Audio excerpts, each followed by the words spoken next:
Get nasty on a Thursday. It's the Fast Line on 101 ESPN with Andrew Marsh, Kerry Davis, and Jamie Rivers. I'm Anthony Stalter, 203.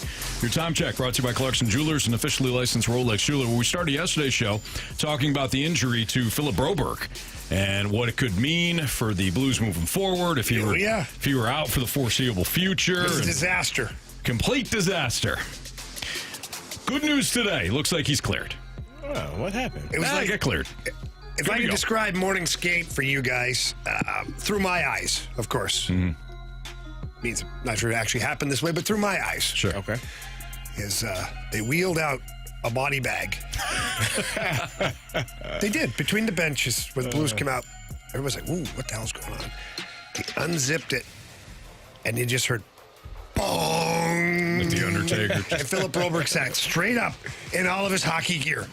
Jumped off the table and went out skating, and he's going to go tonight. I like that. I like that version. I don't know if it happened. That's I'm sure my vision. That's what happened to you, isn't it? Okay. You know what, Kerry? Maybe that's what I was thinking of. I thought that was your story. Yeah.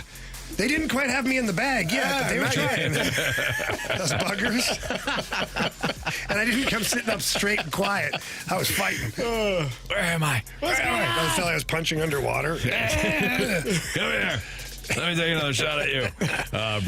Philip Broberg avoids serious injury. Here is Jim Montgomery on Broberg being ready. Yeah, it's always scary when, anybody goes down and someone that had already been out with a lower body injury, but fortunately enough, he looks like he's going to be a player tonight. There you have it. So, he's going to be in the lineup. Yeah. No issues. Good Taking off the ice yesterday during practice. Good to go tonight. So here's the thing. Like when you play, Jamie, you know this, and when you're playing a sport, some things hurt really, really bad, but it's not a prolonged pain. Yeah. Like it's something. Sometimes you get a little dinged up, maybe you get hit in a certain way, or maybe you twist a knee or an ankle in a certain way, and the sheer panic goes through you, like, oh, I tore something, it's broke. It's not broke. You'll live. You'll be okay. Who knows? It may have been a damn leg cramp, too. Maybe. Like, I was thinking about, he can't move the one leg. Maybe it was like a hamstring or something. And it locks up on you. And they looked at the time on the clock for the practice, said, we're almost done here anyways. Get him out of here. Who knows? Yeah. One guy, as the Blues get ready to take on the Golden Knights. Pregame right here on 101 ESPN starting at 6 o'clock. The puck will drop from Enterprise Center about 7.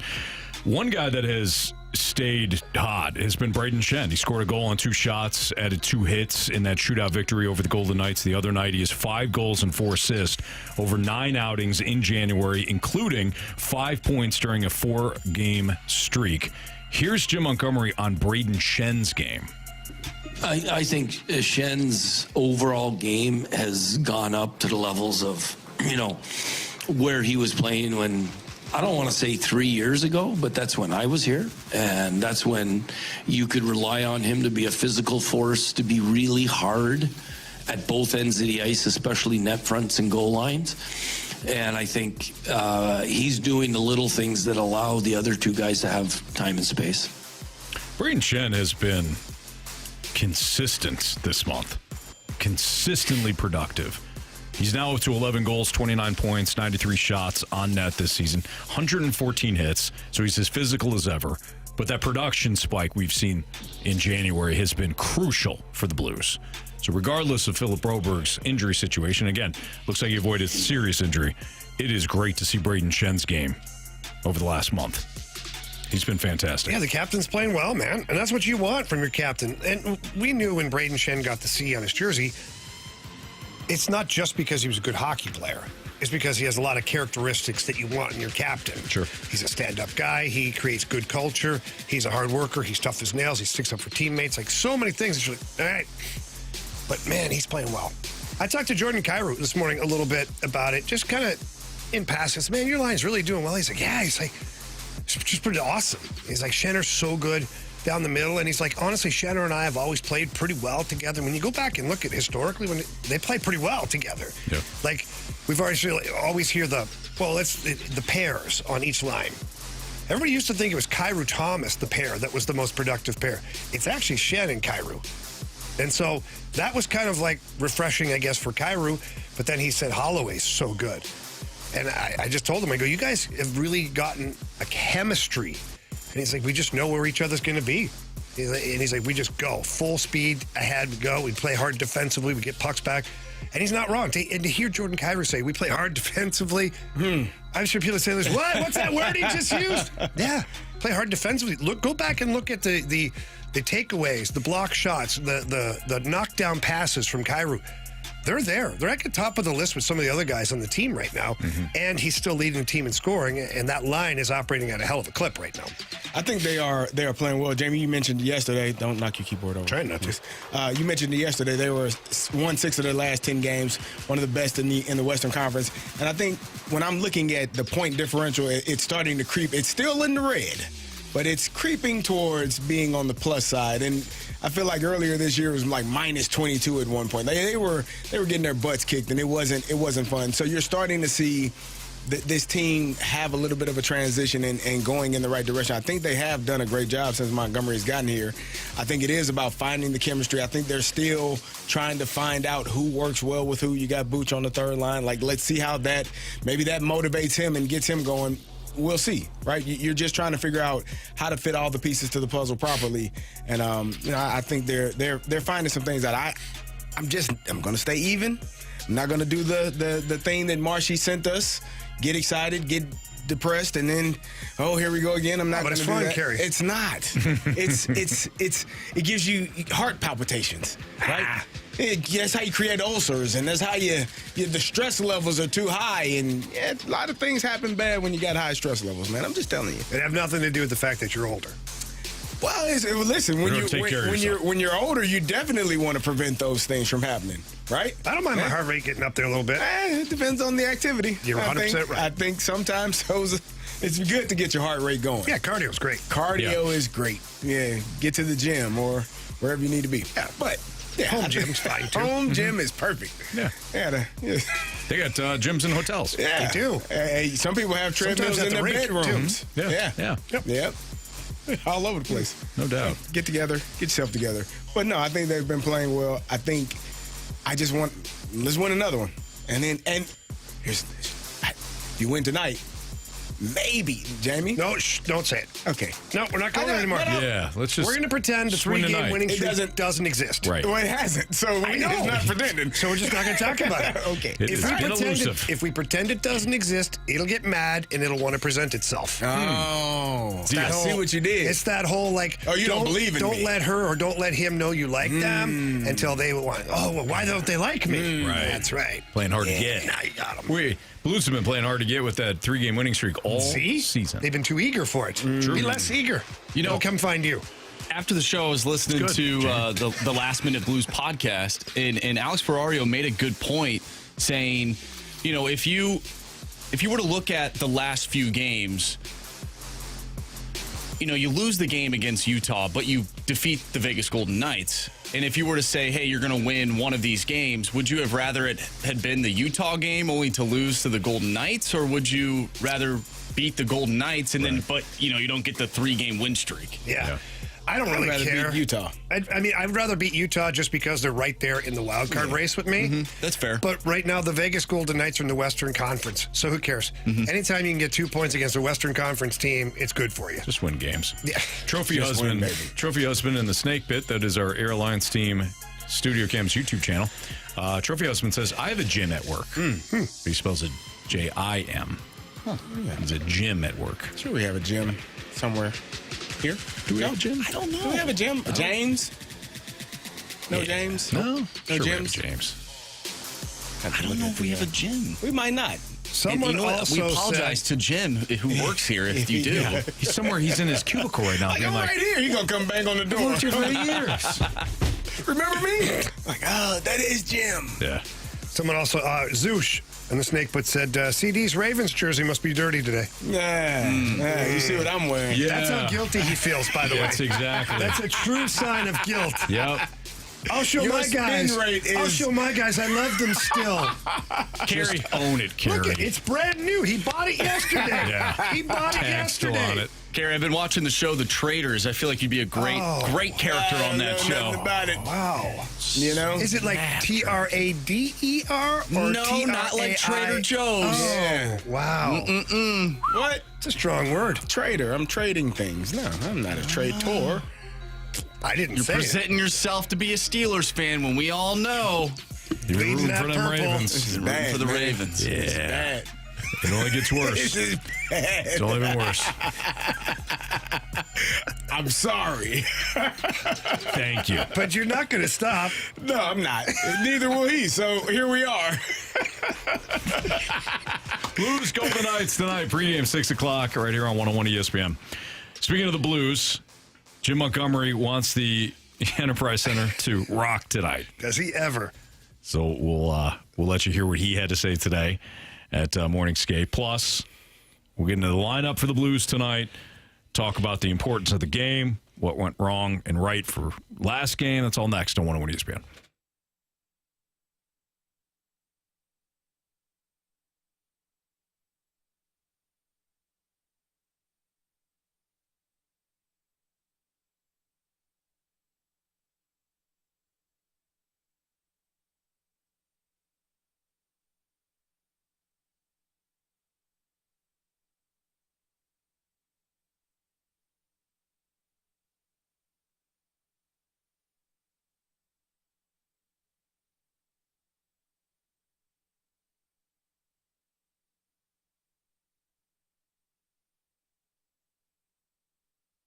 Hey, Missouri sports fans, got some great news for you. Underdog is available to play in our state, and Underdog is the best place to cash in on all your takes during the NFL playoffs, also during the NBA season, the NHL season, which players might go off, which ones are going to be ice cold. You could choose higher or lower on certain stats and play with Underdog. With over 5 million happy players and 2 billion won, Underdog makes it fun and easy to cash in on all your favorite athletes' performances. I like Jaden Daniels to go higher than 1.5 touchdown passes this weekend. Jaden Daniels has thrown for at least 2 touchdowns in 7 straight games, save for the 1 week that he only played for into like the second quarter of the last game. He's gone higher on touchdowns, so that's a great play that I've liked.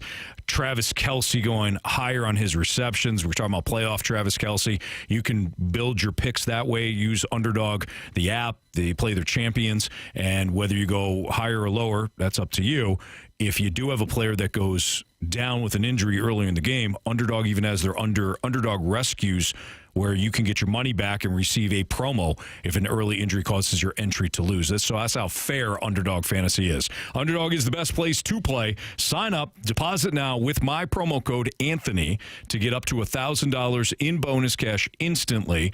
And if you're in Missouri, you'll get an additional $50 in bonus cash when you play your first $5 entry just for using the promo code Anthony when you download the Underdog Fantasy app. Must be 18 or older, present in a state where Underdog Fantasy operates. Terms apply. $10 deposit minimum. See UnderdogFantasy.com for terms and conditions. Concerned with your play, call 1-800-GAMBLER or visit www.ncpgambling.org.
I forgot to mention last game was our players noticed it, and us as coaches really noticed it. Like, the Enterprise building was rocking last game. The Let's Go Blues chant, and just the energy in the building really. I know we played a good game against Calgary, but they got us going. And the theme for tonight is "I Want to Rock" by Twisted Sister. I like it. Remember that song? Yeah. I want to rock. Tell you what, anything's better than Mr. Brighthouse from the Killers. How old are you again? How old? I'm 42. I'm trying to think of how old you would have been. What year did I Want to Rock come out? Because I remember buying this record. The record. And it had Dee Snider on the front of it with the TS logo in bones. Wow. And he had a huge, like, turkey bone or something that he was eating the flesh off of on the front of it. So, just a memory I had, guys. So I grew up in the cassette and then CDs. Like, I was cassette first. CD? Then, well, Carey Davis. Yeah. But I'm talking about compact disc. Oh, okay. Yeah. Sorry. So that was my era. 1984. 1980, yeah. You got no. that too, huh? I was only 2. Little quick fingers over there. Ah, look at you. Little hamster running on his keyboard. Yeah. He's as fast as Lamar Jackson's favorite quarterback. Ridiculous. Tell me he's not. It's ridiculous. Tell me we're wrong. Oh, you're wrong. We're lying? My favorite quarterback of all time is Peyton Manning. Didn't say that. Who's your favorite quarterback right now? Right now? Patrick Mahomes. It's a No, lie. it's not. That's a lie. No, it is Terrible. not. It only gets worse if you lie. It's Patrick. Patrick. Why is Lamar's middle name Patrick? It might be. Lamar Patrick Mahomes. All right, it's Fastlane on 101 ESPN. So that was Jim Montgomery talking about how he wants the Enterprise Center to rock tonight. Same Can I lineup. elaborate on that just for a second? Yeah, sure. And I can tell you this from a player's standpoint, and all you have to do is look to the Battlehawks. The way those players responded to the people who showed up and were crazy, super nut fans, all this stuff, players respond to that. It sounds dumb. Players respond to it because it's electric. You get out there, and when the hair on the back of your neck stands up because their fans are so crazy and they're banging the glass and they want blood, whatever it is, right? Your body responds to that. Like, it's amazing the energy that it produces. So it's not irrelevant when a crowd is rowdy. It's not irrelevant when they're, screaming or even taunting the other team. Like, all of that stuff goes a long way. And I think that Monty, former player, obviously, he knows, former college coach, too. The atmosphere's crazy in college, especially Denver. Of course it is. So he knows that can be the sixth man on the ice, or, what they say in football, the 12th man or whatever it is. Yeah. The fans can do that. So I think it's fun that he's basically challenging St. Louis fans to get a little rowdy. Sure. I'm sure security's going to love that. To your point, Jamie, I don't know if you saw this, but the other night, Matthew Barzal on the bench, there was speculation that he was sort of talking about the crowd, for the New York Islanders, saying that, this place is empty. Yeah. It's a fast lane joke. That's what some of the lip readers were saying that he might have said on the bench. But to your point, though, that's in the middle of a game, and they're talking about that potentially on the bench. So they do notice those things. Trust me, when I played with the Islanders, okay, the same team again, but the Islanders, we had Nassau Coliseum, which was, it's old. It only sat 15,000, 16,000. We had 4,000 people in the building. It was for a regular game. But then we would get excited when the Rangers came to town to play. All the Rangers fans would show up. When the Flyers came to play, when the Bruins came to play, when the Red Wings came to play, we'd be like, all right, boys. Little extra juice. Packed house tonight. Don't worry, I'll be wearing Red Wings jerseys. Doesn't matter. Packed house. Let's go, I used to play for the Red Wings. No, this was before.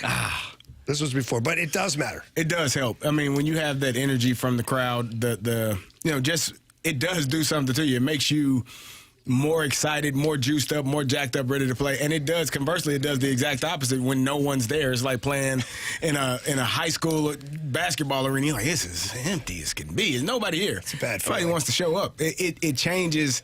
It doesn't change your performance, but it does give you more excitement when you have a lot of people to play in front of, and when they're loud, and when they're cheering, and when they're booing the other team. And it makes the other team, it makes them hard. It makes it hard for them to play as well. So, it's a great environment when it's done the right way. And hopefully tonight, Blues fans will show up and show out and be ready to roll. I'm sorry, be ready to rock. There you go. Nice. Good catch. Maybe Yeah. rolls the next game. Tonight is rock. There you go. Okay. I love the high school stuff too. Like I remember when I was in high school, we went to our biggest rival, and we'd beat them in football in the fall, but they were beating us in basketball that night. So they're like taunting us, and we just start football. That's awesome. What do we have? I miss high school. Did you guys see? I forget what rink it was in now. Marcia, you might remember because you remember these types of things, but Matthew Tkachuk. Like everything. Matthew Tkachuk was sitting on the bench. It may have been in Boston. It was somewhere where he's hated. So that could have been anywhere, actually, for that matter. And the crowd started chanting, Brady's better.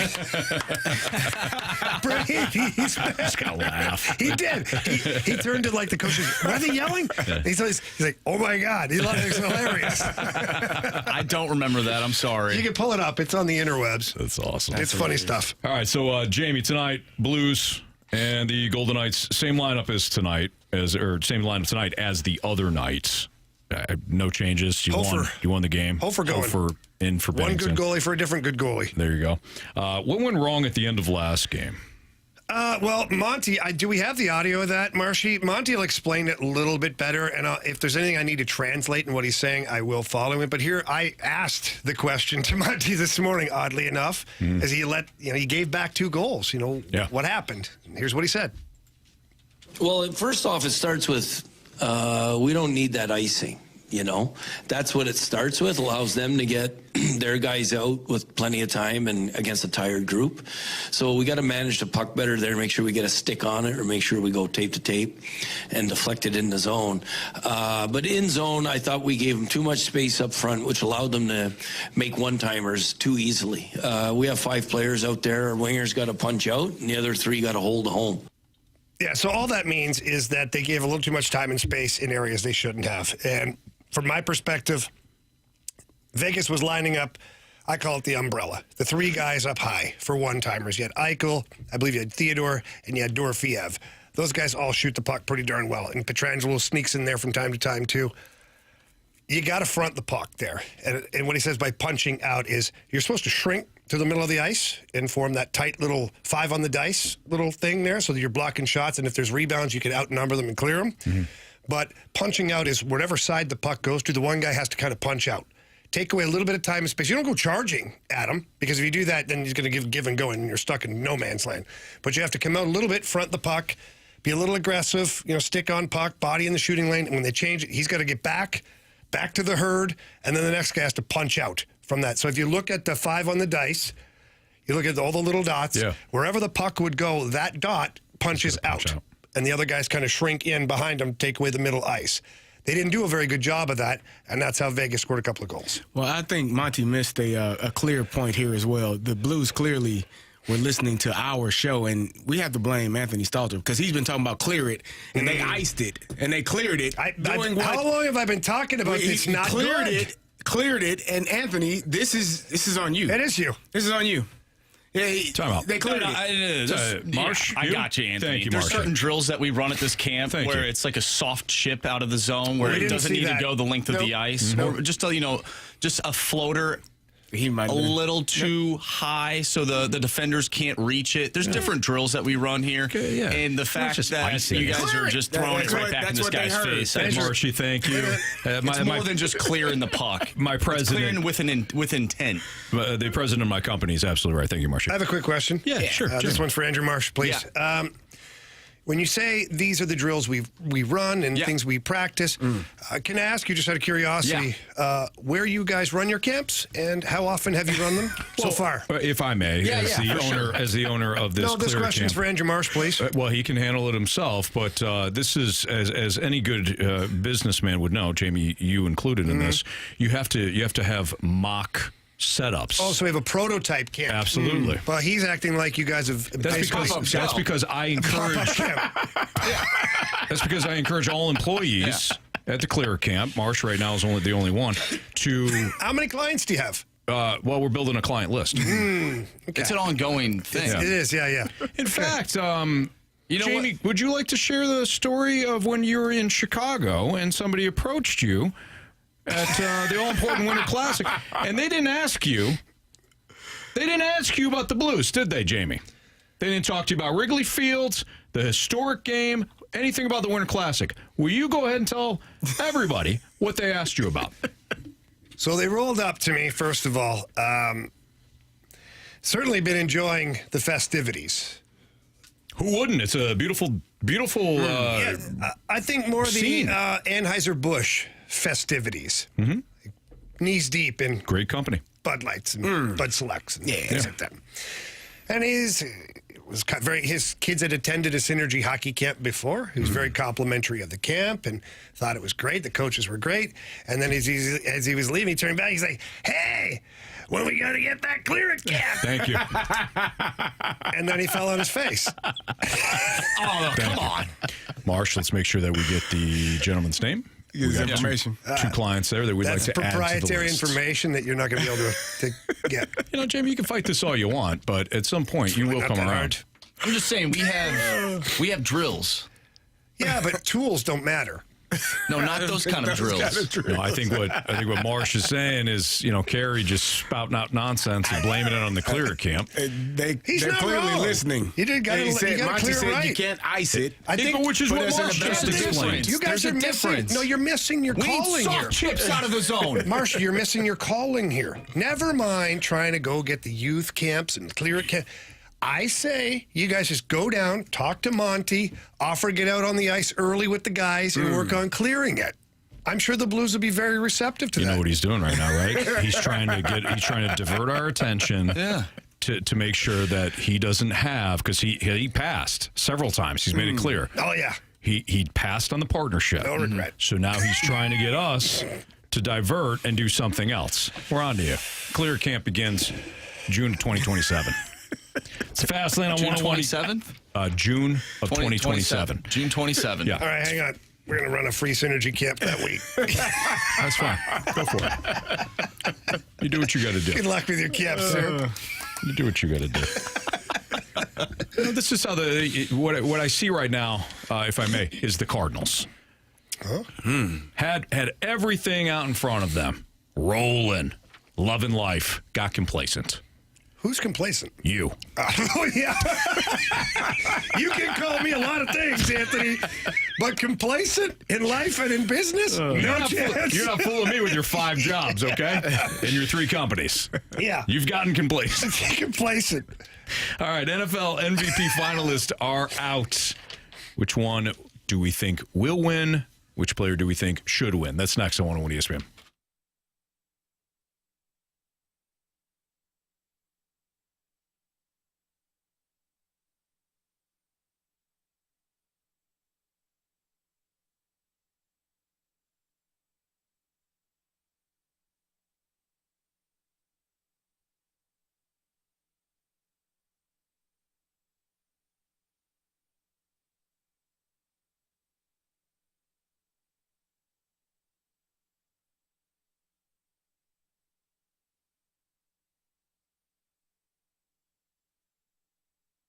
Hey, it's Super Bowl champ Kerry Davis, and if you need some things done with your car, maybe you need some standard maintenance, paint, dent repair, collision repair, you need to reach out to my good friends at All Things Appearance at 636-248-5051 or online at allthingsappearance.com. The owner, Jeff, will work with you and your insurance company and the warranty company to make sure that you're getting the best price available for any repairs that you may need. Maybe you had hail damage from this summer. He's still working with people that are having hail damage, getting their cars fixed and getting them up running. He will get you back on the road, even if it means not making as much money as he can. He'd rather have a happy customer that comes back and works with him again and again. And the cool thing about Jeff is when you work with him, when he does work on your car, the second time you call him, he'll have your number saved. So he'll know exactly who you are. He'll remember you, and he'll get you back in and get you out on the road as soon as possible. 636-248-5051 or at allthingsappearance.com. Again, that's his personal number. Reach out to him any time of day. He will call you back. He will get you riding and get you rolling as soon as possible. And tell him and let him know that Kerry Davis sent you.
101 ESPN Sports Center.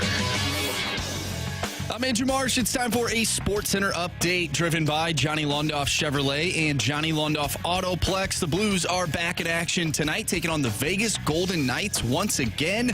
You can listen to that game right here on 101 ESPN. Pregame starts at 6. Puck drop is at 7. We'll talk with Voice of the Blues right here on the Blues Radio Network, Chris Kerber at 3:15, so stay tuned for that. But coming up next, we're going to dive into the NFL MVP Finalist. We're gonna discuss, who deserves to win the MVP and who might actually win the MVP. That's next right here in the Fast Lane. I'm Andrew Marsh, and the Sports Center update is driven by Johnny Londoff Chevrolet and Johnny Londoff Autoplex. See them at londoff.com. Chevy, together we drive. Are you kidding me?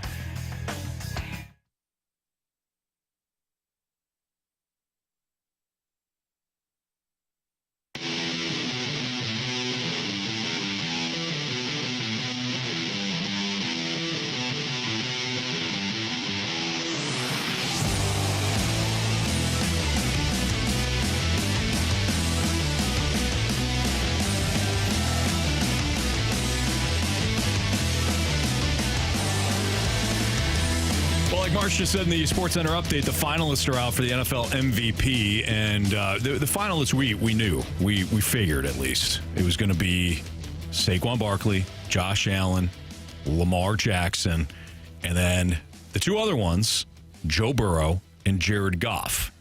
Now, if I were to say to you guys, which player do you think will win the MVP, and which one do you think should win the MVP? Are those two answers different? Can you separate the two? And I ask this of you, Carey, because I feel like you especially, you'll have one that you think will win and one that you think should win. And those two are going to be different answers. I think who I think should win and who I think will win are the same. What? Yeah. Lamar Jackson. There it is. I think when you look at the stats, Lamar had a fantastic year. I think he had more yards. I haven't put him up since the end of the season, but he had more yards, had less interceptions, and more total touchdowns than Josh Allen. More rushing yards as well. Now, Josh Allen's record, their team record was better. Regular season, Lamar Jackson and the Baltimore Ravens beat the hell out of him, head to head.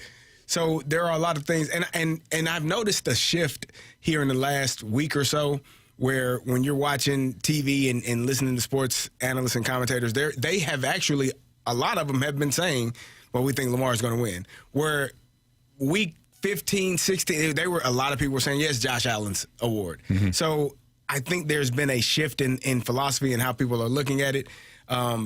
Would it be, you win your third MVP, second in a row. I think we talked about it last week. You're a Hall of Famer. Like, there's no doubt about it. And I think Josh Allen's a Hall of Famer as well. But three-time MVP, 2-time in a row, you're putting yourself in rare air with some of the greatest quarterbacks to ever play the game. Yeah, and I think it's important to kind of separate things here, too, because we say Hall of Fame. Well, how can you get a Hall of Fame? He didn't do much in the postseason thus far. The majority of your games are spent in the regular season. Correct. The majority of your film, the stats, regular season. So I've got no issue with what you're saying, Carey, and you're right. If he wins a third straight regular season MVP, or not straight, third career NFL MVP, regular season MVP, that's hard to keep somebody like that out of the Hall. What about you, Marsh?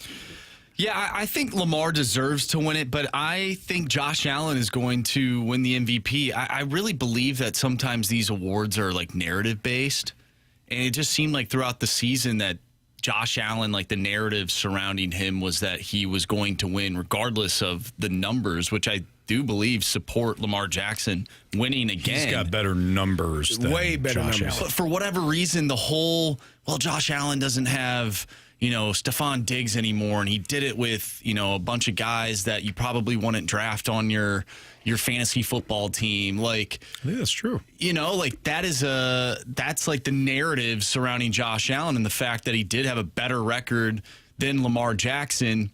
To me, I think that they're going to give it to him because of that. Mm-hmm.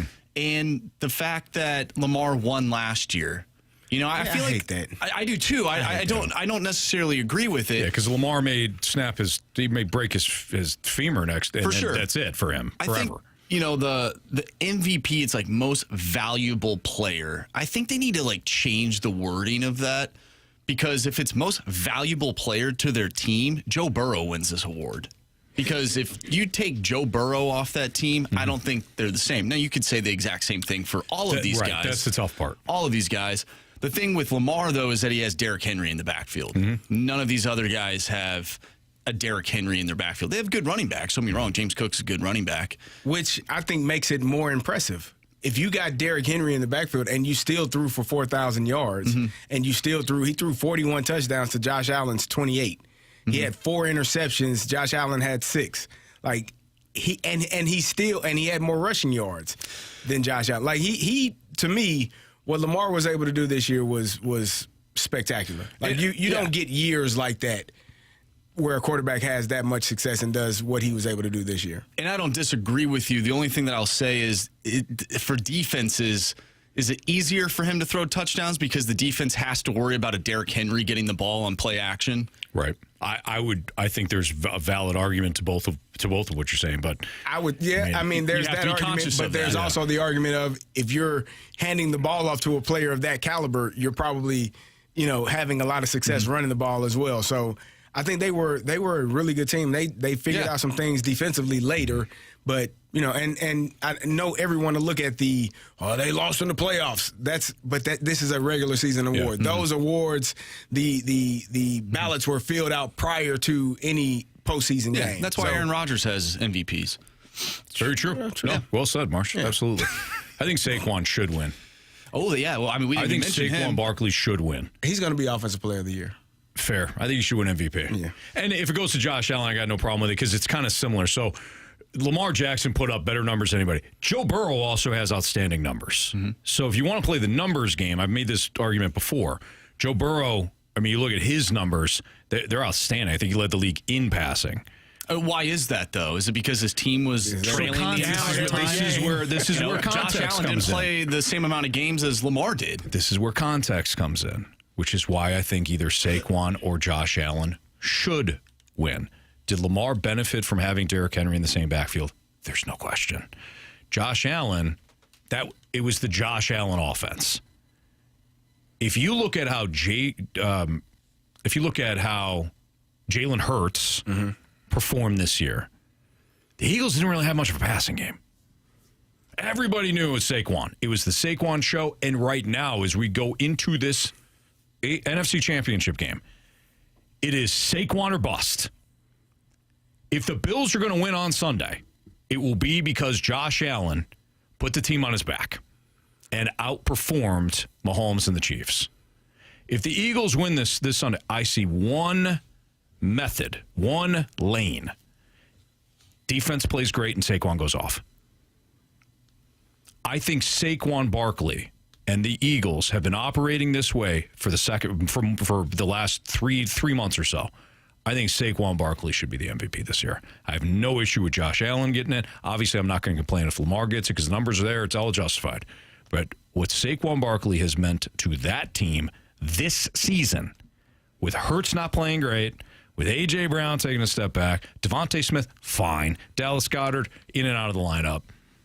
I can make the same argument for Josh Allen, who's got kind of just a collective and no real studs around him. Can you think of another year where going into this MVP conversation that if you picked one, and I'm going to take Joe Burrow and Jared Goff off this. Like, they're not a part of this conversation, in my opinion. I know they're listed on this, but they're not a part of this conversation. Going into the MVP discussion, have we seen another year where it's like you could pluck one of these three guys and everyone would just be like, yeah, I could see it. Like, yeah, he's the MVP. That's a good point. To me, like, whoever they choose to be MVP, I'm okay with it. Like, it's not like a Heisman thing where I get all, grumpy over it. Right. That's how great these three have been for their respective teams all season long. You could make the argument for Lamar based on the numbers. You can make the argument for Allen based on the context of what he has meant to that team. Same thing with Saquon Barkley. You're right. You could go any way. I wouldn't bitch one way or another. If it's Allen, great. Well deserved. Saquon, great, well deserved. Lamar, great, well deserved. Well, and with Saquon, too, like he could have broken the rushing record. Yeah. And if he does that, how do you not have that guy as the MVP? Right? And you know he probably would have done broke it. Yes. He would have broke it. I still think they don't let him be the MVP, even That's if ridiculous. that happens. As crazy as that sounds. Man, that's a tough look. Yeah. All right, it's Fast Lane on 101 ESPN. So we'll see when do they do the NFL MVP? What, the week It's after. Is in it before the between? Super Bowl? I think it's don't they do the other awards and the Pro Bowl and all that a week? Yeah, I in think between? it's the week between the. I believe so. So next week. Next week we'll find out. Yeah. Next week's the bye. So next week we'll find out who wins NFL MVP. What's trending next in the Fast Lane on 101 ESPN?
topics in the sports world. What in the wide, wide world of sports is going on here? Here's what's trending.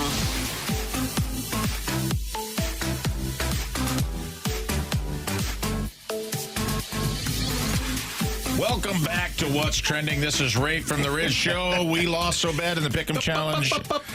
The Riz Show presented The Riz by... Show. We lost so bad in the Riz Show presented by the Fast Lane Pick'em Challenge. And I know how to work for these hooligans, these ne'er-do-wells.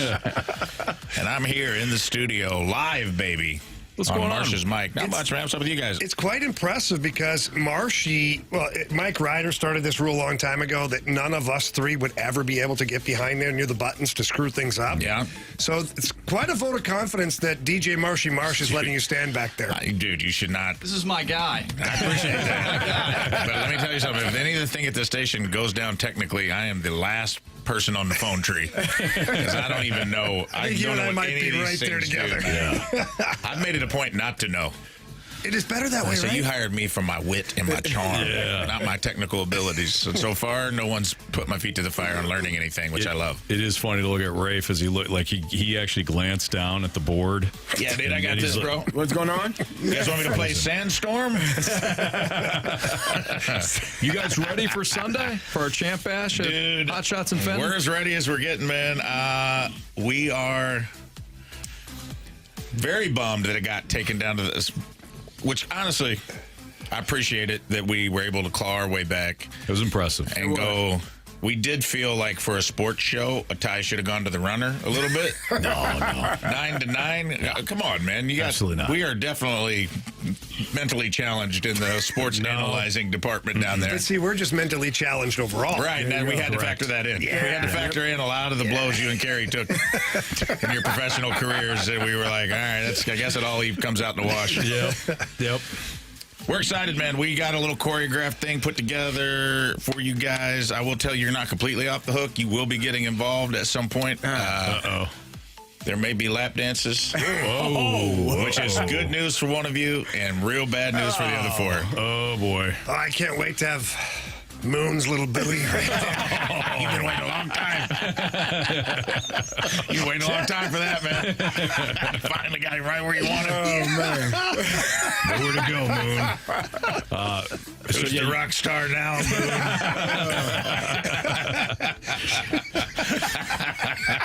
Let me hear you hit that note now. I do like the idea of an NHL enforcer locked on his hips. Showing him what life could be like. Oh, man. The visuals got me right now. You can Oh, join. you're laughing at, dude. You getting me? I said I want the handsome cinnamon man. You'd be the Super Bowl champ. That's right. I want the one wearing the ring. He may lose it before it's over. Not because he took it. Oh, man. He lost it. So you can join us, Fastlane and Rafe, from the Rizzuto Show this Sunday. Hot Shots and Fenton for our Champ Bash. Brought to you by... The Rizzuto Show brought to you by the Fastlane. Oh, man. Our live pregame show with me, Anthony Stalter. Our guy, Andrew Marsh, will be there. And Riz. Riz is going to be joining us at 11 a.m. 11 I to might 2. show up, too. Nice. Yeah, I'm probably going a little early too. But Rafe, I know that apart from the huge event that will be at Hot Shots this weekend and how much you're looking forward to the halftime dance, you also personally have some things going on this weekend that we want our listeners to be privy to as well. Go ahead and tell us. If you guys are looking for something to do, I'm at the Funny Bone in Westport Plaza doing stand-up, headlining shows tonight through Saturday. I had to take Sunday. Normally there's a Sunday show. I said there's already a show. I'm already committed, and I have a choreographed dance to do. But I'll be there tonight at 7:30, and then I got 2 shows on Friday, 2 on Saturday. I think the early shows are sold out Friday and Saturday, but there's still tickets to the late show, and there's tickets tonight. So if you want to come tonight, where can they find the tickets? STLFunnyBone.com. Come on, you're not doing anything. And I can vouch for this.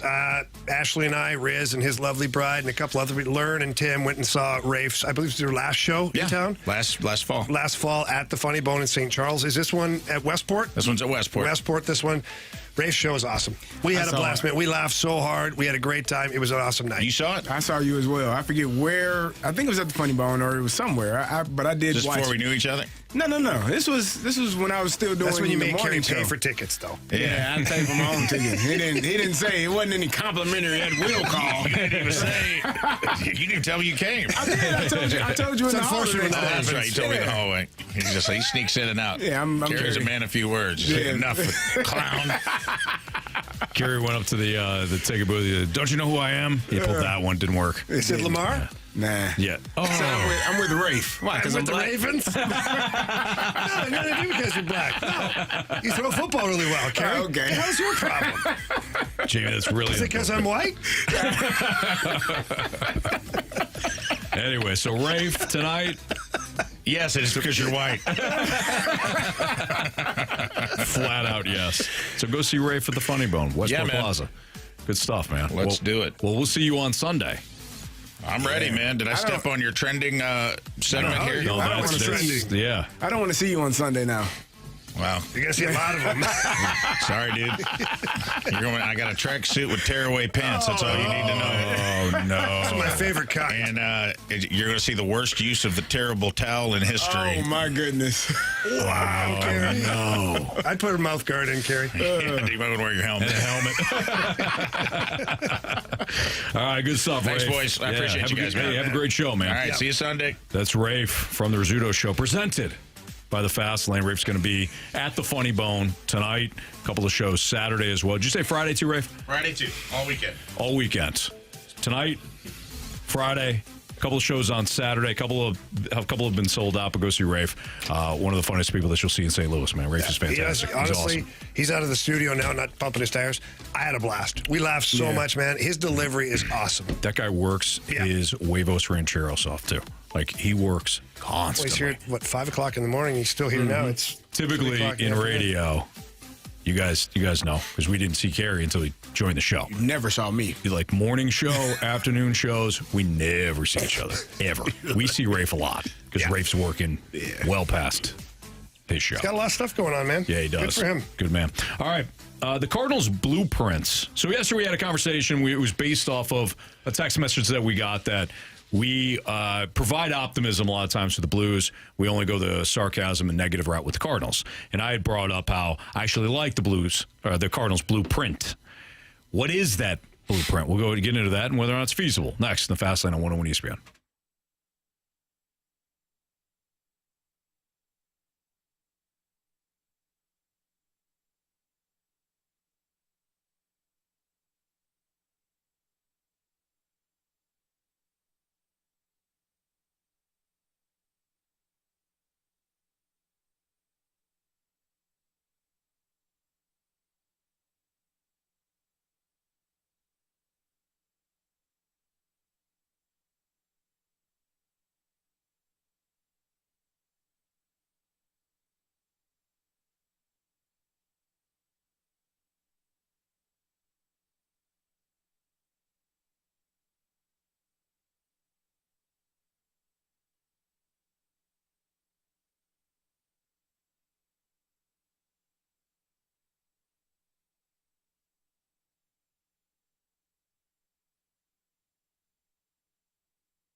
Your time check is brought to you by Clarkson Jewelers, an officially licensed Rolex jeweler, with Kerry Davis, Jamie Rivers, Andrew Marsham, Anthony Stalter. So yesterday we were responding to a text message from our Air Comfort Service text line 314-399-9646 about how we typically go negative and snarky with the Cardinals, but we provide optimism with the Blues.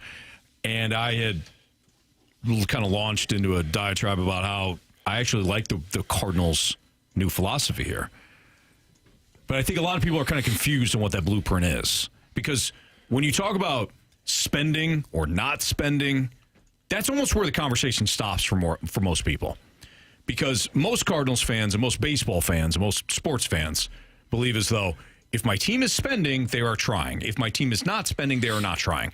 And I think that's just kind of, it's either half true or it's just a little inaccurate, right? Because there are multiple ways to build a roster. What the Cardinals have been doing clearly has not worked. So we can't complain about how the Cardinals have operated in the manner of we're gonna bring in free agents, mid-tier free agents. We are going to add, but we're just going to kind of add from that mid-tier, and then also complain about the fact that they're not spending anymore. What they were doing doesn't work. I don't want the Cardinals to continue to spend the way they have. It's not about spending. It's about spending wisely. It's not about going to, if you're the Dodgers or the Phillies, you can take the shotgun approach. Any top free agent, great. We've got the money for it. If they want to play for us, we can find a place. You're not that. I wanted them to stop with the, hey, we kind of get one free agent an off season, but that free agent is going to be in that 70 to 85 million. Good luck. Well, you're going to get a 70 to 85 million player. That's the trade-off. And a lot of times, in order to get that player to St. Louis, you're going 4 or 5 years. What's the Contreras deal? 5? I think it was 4 or 5. For 5, right? Yeah, and that one has worked out for the most part. Well, Injury he's last first year. base now He's playing. Maybe not, but from an offensive standpoint, it has worked out. Yeah. Mike Leake did not work out. Dexter Fowler did not work out. There have been free agent signings. Brett Cecil. You've completely whiffed. I don't want the Cardinals to operate that way. I like them saying, you know what? Instead of continuing down that route, we are going to reinvest in our scouting. We're going to throw more money at the scouting. We're going to throw more money at the developmental aspect of our club. Mm-hmm. Fantastic. Whether or not that works is another conversation. Or whatever that means. But I do like the blueprint, and they're not going to be the Guardians or the Rays where somebody, as soon as that player comes up and he does well, they trade him. That's not the plan. The plan is to develop that guy and to keep him. So the way I look at it, and if the Cardinals stick to the plan that they're describing, I actually think it's a really smart way to rebuild your team. I think it is. Because the Cardinals have gotten to the point where they had gotten to the point where they're trying to swim in the waters as the Dodgers, the Mets, the Yankees, the Red Sox, the Phillies, but they were unable to or unwilling to, whatever it is. Okay? But it wasn't working. They kept trying to grab a free agent. So then what they did is they went to the next tier, like you said. But then they had more misses than hits. And that's the problem. So when you look at the Blues recently, and you look at the Cardinals recently, you look at the misses of John Mozeliak, and they far outweigh the hits, which is unfortunate for him. Because Army's had misses too. Yeah. He has. But people overlook that because he's got hits. So, like, if this summer he had not went and gotten the Broberg-Holloway deal done, and he just had to rest upon what he did, the summer right now, if you look back, in hindsight, you say, wasn't a great summer for the Blues. Mm-hmm. They went and got a bunch of mid guys to fill some spots. They got a little bit younger. But then Army taking the sledgehammer out and getting Broberg and Holloway. Now, all of a sudden, Holloway, Broberg, Bolduc's playing well. Right. You know, all these guys, like, all these things are going well for your hockey club. So people forget about some of the other signings or things that happened that maybe aren't home runs as well. Where John Mozeliak has not had that luck yet or that ability to do that. So why not go back to the foundation, which is draft, develop, but then to your point, keep those guys. Right. When Lars Nootbaar proves he's an everyday player without being hurt a lot, when Alec Burleson makes that next step, Brendan Donovan, like all of these guys, your club 5 years from now hopefully has all of those names on that club because they're playing well, not just because you're stuck with them or you decide to be the cheap route. Right. But if you can do it that way, then Cardinals fans, 2-3 years down the road from now, will be glad that the Cardinals kind of reset things this way. Sure. I think the direction that they're going, they have a clear, concise plan, and I think that's what you're talking about, Jamie. The Band-Aid, Flex Seal, we're just going to Scotch duct tape. Right. We're going to Band-Aid, bandage up a problem, but not actually fix the problem from the root of it. And so now I think that they've decided, that approach hasn't worked. We thought that, sometimes it could or that it would. We thought that Kyle Gibson and Lance Lynn would be kind of that Band-Aid approach. But, looking back at it now, we're going to go out and we're going to start from scratch. We got our guys that we consider, mainstays in Sonny Gray and Wilson Contreras. And we're going to see what these younger guys have, what they're capable of doing. We're going to give them the full go at it and see if they're able to perform at a level that becomes you a contender, a playoff contender, a championship contender. And if not, then we're going to move on from those guys and we're going to find guys that hopefully we've developed and they're able to step in and fill that role. And if there's a need for that splash bat or that splash reliever or starting pitcher, then we can add that. That's a complementary piece to a team that is already set up to succeed, as opposed to we're going to go out and grab these few guys and that'll help us get to where we need to be. I think when you're looking at it, I'm more excited about where the Cardinals are headed now than I have been for the last few years, because now I know that this is a plan. And if the younger players don't perform well, it's not because they didn't get the opportunity. It's not that I don't know if they can play or not. I still don't know if Jordan Walker can play because I haven't seen it. I don't know if Nolan Gorman can play or not. I haven't seen it, right? I let me see it every single day. I don't know if Lars Nootbaar can play at that level because he hasn't been healthy. Like, you get the opportunity. Hopefully you stay healthy. Hopefully guys perform at the level. And if they do, everything is in place for you to succeed. That's Kerry Davis, Jamie Rivers, Anthony Stalter. We have Chris Kerber coming up next. We'll talk to him about the Blues and Golden Knights matchup tonight, get his thoughts on Philip Broberg. Again, the play-by-play man of the St. Louis Blues. Chris Kerber joins us next in the Fast Line on 101 ESPN.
Anthony, in today's world, there is a lot of people who, with the inflation and things like that, they use their credit cards. And that debt just keeps going and going. And then the interest rates, it makes it very difficult for people. This is why our guy, Stewie, from Stewart's American Mortgage Corporation, that's why he's our guy to call immediately when we talk about anything financial, especially credit card debt. Stewie, what have you got regarding credit card debt today? You know what, Jamie, on the Fast Lane, you guys have these little quiz shows once in a while, right? We got to guess. I'm going to ask you a question. Oh, you have credit cards? I do. Do you know what the interest rate is on those credit cards? Yes, Stewie, really high, but I don't know the number. Shame on me. I don't know the number, and most people don't. So we went out and we canvassed 15 people and asked them, do you know what your rate is? And nobody can tell us. How about the average rate on our credit card today? 23%. And if you got a Nordstrom's card or one of those kinds, 30 to 35%. And if you don't pay your minimum balance, if you don't pay the entire balance off, the next month they're going to charge you interest on the interest that they charged you the previous month. So you keep paying more and more and more, and it balloons. Be smart. Consolidate your debt. Don't wait till it becomes a problem. Do it now. Improve your cash flow, and then later on, interest rates will drop. You can always refinance again for free. Be smart. Don't hesitate. Don't procrastinate, and you'll be better off for it. Yeah, don't hesitate, don't procrastinate, and call our guy Stewie. He hands out his personal cell phone number. He wants you to call him or text him. 314-324-4440. Again, that's 314-324-4440. Call him day, night, text him day, night, doesn't matter. Get out of that credit card debt. Get out of the situation that you're currently in. Start sleeping better as well. And if you miss that number, you can always Google the bagel loan. Thanks, Stewie. Have a good night, guys. NMLS number 226715.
Hey, Chris Kerber with you here, and I'm telling you, one of the things that I like about when I come home to my house is that I walk in, and it doesn't matter if it's in the dead middle of July and it's 103 degrees with St. Louis humidity, or if it is like it's now and you're in your second straight week of cold winter weather where the ice is still on the ground.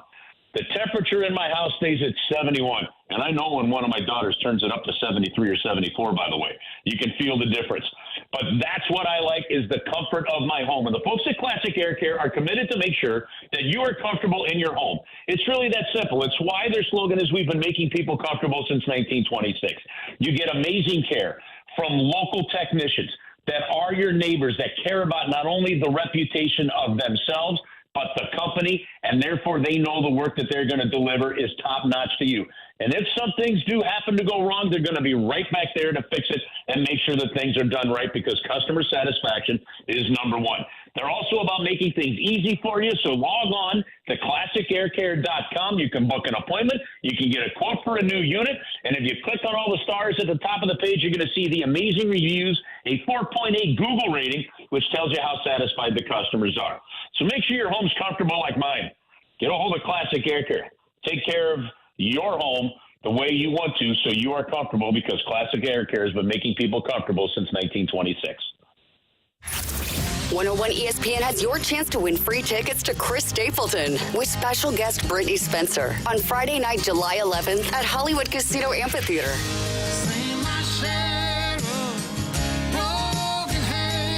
Find all the ticket details and find that chance to score free tickets for Chris Stapleton right now, either at 101ESPN.com or on your 101 mobile app. Powered by Dobbs Tire and Auto Centers.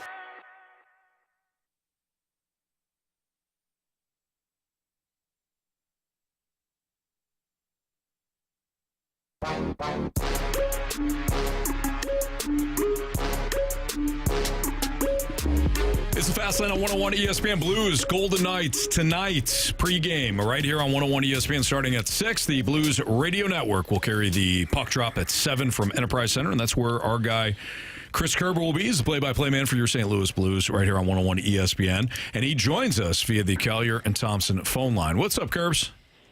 Anthony, how are you guys today? Well, we're doing a lot better with the Philip Broberg news, that's for sure. Looks like the Blues dodged a bullet. Man, you aren't kidding there. You're talking to some of the players, they're like, yeah, it was tough to see him go down, but the good news, and I was talking to Colton Parayko about this morning. Colton Parayko, and it might have been his rookie year, at a game against the Islanders when the Islanders were playing in Brooklyn at the Barclays Center. And towards the end of, I think it was the first period, he took a hit, and I can't remember if it was Anders Lee, that pasted him. I mean, hell, it could have been Cal Clutterbuck with the way he was running around it. But one of those guys just put him into the inboards right behind our net, and that's where the Zamboni comes out onto the ice. And he went down like he was buckled. And you're like, holy cow, like he's hurt for a while. And then he came right back out. And I started thinking at the time, like, man, to be those young guys and still be like Gumby, where everything seems to be flexible. So I don't know. There might be some clear elasticity to the body of Philip Broberg.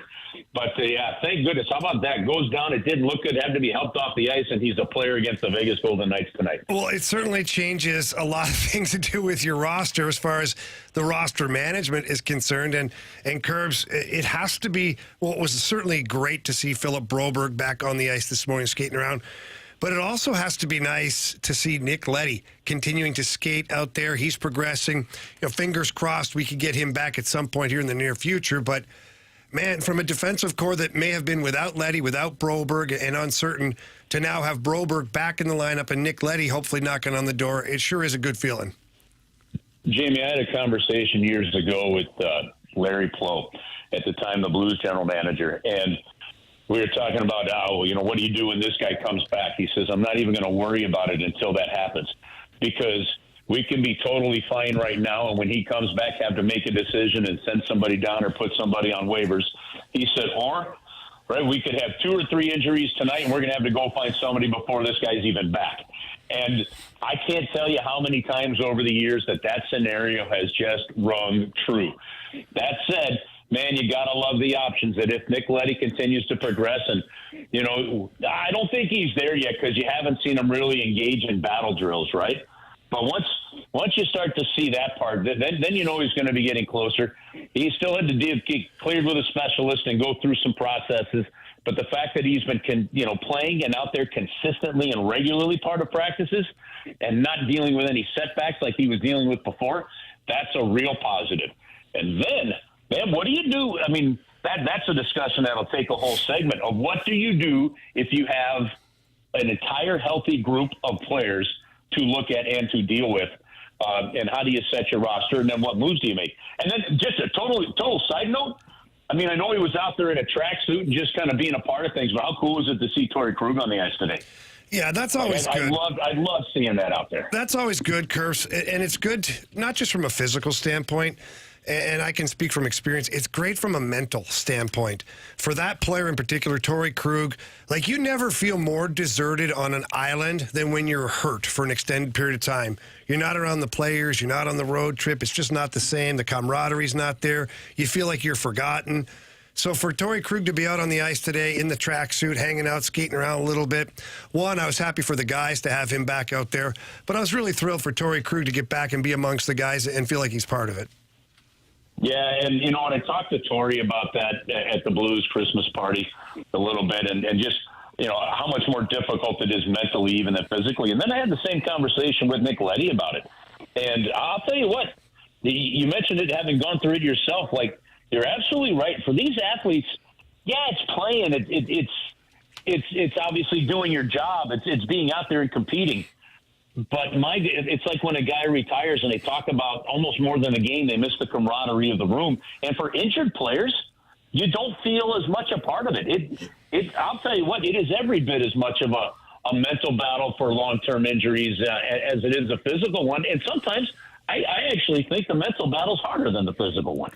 Curbs, the Blues had been shuffling some lines around, and it seems like they may have found something with Schenn, Holloway, and Carey. What are your thoughts about Boots being on that third line? Does it matter, or what are you expecting to see from him? Well, yeah, I absolutely think it matters. Pavel Buchnevich is top 6, not top 9 when he's playing at that level. And so right now, Jim Montgomery is clearly happy over the last 15 games or so with the Holloway, Schenn, and Carey line. And there hasn't been enough consistency with the other 6 players that round out the top 9. And so he continues to move pieces around, obviously guys in and out of the lineup, and trying to find some more of that. Look, guys, I like Pavel Buchnevich, the player, the person, the personality, a ton. I'm a fan of every aspect of him. Finding, for whatever reason, that consistency that hasn't been there quite as much this year, I think he's a key swing piece, and there's more to find there. Now, whether that's found, listen, if you find that with Oscar Sundqvist in a quote-unquote third-line role, Jim Montgomery has no problem playing guys. You know, he doesn't sit there and say, well, this line has to play this much because they're considered a top line. He's going to play if you're playing well. He's got a lot of Craig Berube in him like that, you know. And so, no, I don't think it's a great thing that Pavel Buchnevich is on that line. And I think that when you see him go back up to a line with Robert Thomas, then you know that Jim Montgomery's going to be even happier with the play, because the Blues need Pavel Buchnevich at that 18 to 19 to 20 minute a game mark, because he can power play, penalty kill, and play even strength. And again, if you're top 6, part of that job, no matter what, you're under pressure to produce. Well, speaking of top 6, Brayden Schenn scored a goal, 2 shots, added 2 hits in that shootout victory over the Golden Knights. 5 goals, 4 assists over his last outings in January. 5 points during a 5-game point streak. Boy, Brayden Schenn, the physicality's always been there from the captain, but the production from an offensive standpoint has been excellent in the month of January. Brayden Schenn, do you think that this is somebody that can catch fire in the second half and really propel this Blues team down the stretch here, Curbs? You know, Anthony, here's the thing. If the way he's playing now means he's caught fire, you're good enough. Does that make sense? Sure. Like, I don't look at the way, like from where he was to what he's producing and how he's producing now. He's put a ton of pressure on himself from a leadership standpoint. He's, you know, when he'd go into the battle, he was hitting people. He would drop the gloves if he had to, trying to pull guys into the fight, right? And just play the game the right way. So if what you're getting now from Brayden Schenn, you got the rest of the season, you are thrilled. Mm-hmm. But I think one of the key reasons you're getting that is his commitment to playing the game the way Jim Montgomery wants to play it. But he's got 2 wingers right now that are doing the same thing. Dylan Holloway has been extraordinarily consistent in that role for the last 15 to 20 games. He is the guy that goes in there. He's the puck count. He's the puck getter. Brayden Schenn goes in and throws the weight. Holloway's the puck getter, and then the guy that can skate around really fast with the puck is Jordan Carey. And listen, for as much heat, discussion, however we want to talk about it, over the last year or two, when it comes to Jordan Carey, I don't know that I've seen a stretch of hockey where Jordan Carey has played better consistently from a production standpoint, from a giving standpoint. There is a play in Utah you're never going to see on the score sheet. Utah broke the puck out the middle of the ice from their own zone, and Jordan Carey cut the guy off, went through his arms, knocked the stick away, and grabbed the puck. That's just a checking play that I don't think we saw from Jordan Carey very consistently in the last 2 years. And you're seeing him win puck battles. You're seeing his second effort. So as much as maybe some heat came his way, you know, from a discussion standpoint over the last little while, I think you got to give credit where credit's due, and make no mistake about it. I believe one of the reasons Brayden Schenn is having the success is because of the 2 line mates he's playing with. Curves, I want to shift gears. I know you are a huge New York Giants football fan. Why do you got to remind him? He knows that every time. Do you think he wants that public? Come on, he loves the Giants. Come on, hell or high water. He is a Giants fan. Dude, are you telling me that Otis Anderson's making a comeback? If it is, I'm all over it. Well, no, I was going to talk about a former Giants Giant who was named NFL MVP finalist today. I wanted to know your thoughts about that. Are you sad for Saquon? Are you happy for Saquon? Are you sad for your Giants? Like, what are the thoughts and the feelings as a Giants fan? Listen, I'm totally thrilled and happy for Saquon Barkley. And to hell with the New York Giants for being so freaking stupid that you can't figure this out. Okay? Like, I'll relate it back to the sport of hockey here. Jack Eichel and Ryan O'Reilly were playing for the Buffalo Sabres at the same time. And that should be enough said. Like, if you have that kind of quality of player and can't figure out how to get people around him to utilize that, you drop the guy. You bring him in. You go through the growing pains. He's a rookie. You deal with the rookie mistakes. You deal with the sophomore slumps of it there. You deal with all that stuff. And then right when they're ready to go, you go, yeah, we don't know that you're worth it. See ya. I mean, I love the fact that Saquon Barkley, even if it is with the Eagles, is just sticking it to the Giants. Because you can still be a fan of a team, right? But at some point in time, as a fan, you're sitting there going, you just can't be this dumb this many times and still expect us not to be like, I'm a fan, but holy cow, fix your house a little. Like, it's absolutely insane how they've managed this thing. So no, listen, good on Saquon Barkley. And shame on the Giants. I mean, it's a pretty easy decision. And here's the other thing. Like, we saw the Hard Knocks. You saw the decision process that went into it. You actually saw and heard the decision process you went into it, and then you're like, wow, like they even had the answer right in front of them. You got somebody in your ear going, the answer's A, circle A. If you circle A, you're going to get a perfect score on your SAT. Yeah, no, I think C is a good answer here. They circle C. That was my thought process, ACT. It was like, guys, it was like if you go back, football Cardinals, all right? And I believe his name was George Boone that was running the draft at the time, right? And Don Coryell told the Cardinals, you need to draft Sterling Sharp, right? Mm-hmm. You need to draft Sterling Sharp. And this guy says, well, if Don Coryell says that, we're not taking that guy, and we're taking Clyde Duncan. And they took Clyde the Glide Duncan, who couldn't remember a post route, which is kind of like you go this way and then you run to the post. But that was too hard to figure out, right? Okay. And he ended up playing one game, maybe had one score, and that was it. And the other guy, I believe, is a Hall of Famer, right? So it's sort of like that kind of thing that the Giants did. So good on Saquon, and who knows? Maybe the Giants will figure it out. And in the end, if not, that's all right. I'll just watch Fulham games on the weekend.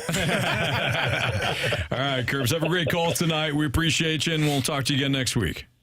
All right, guys. Have an awesome week. All right, you too. Thanks. That's Chris Kerber, voice of the Blues here on 101 ESPN. We have our NFL 4 Downs next in the Fast Lane.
101 ESPN Sports Center. I'm Andrew Marsh. It's time for a Sports Center update brought to you by Saliga Heating and Cooling. The Blues take on the Vegas Golden Knights tonight, and you can listen to that one right here on 101 ESPN. Pregame starts at 6. Puck drop is at 7. We just talked with Chris Kerber, voice of the Blues, right here on the Blues Radio Network.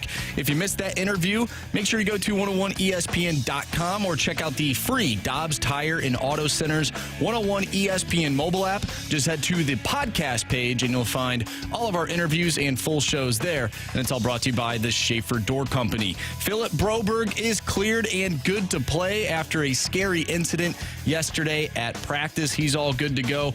So the Blues look to pick up another win tonight against the Vegas Golden Knights. We're going to discuss Jamie's keys to the game after our NFL 4 Downs. We have NFL 4 Downs coming up next. I'm Andrew Marsh, and the Sports Center update is brought to you by Saliga Heating and Cooling, an independent American Standard heating and air conditioning dealer.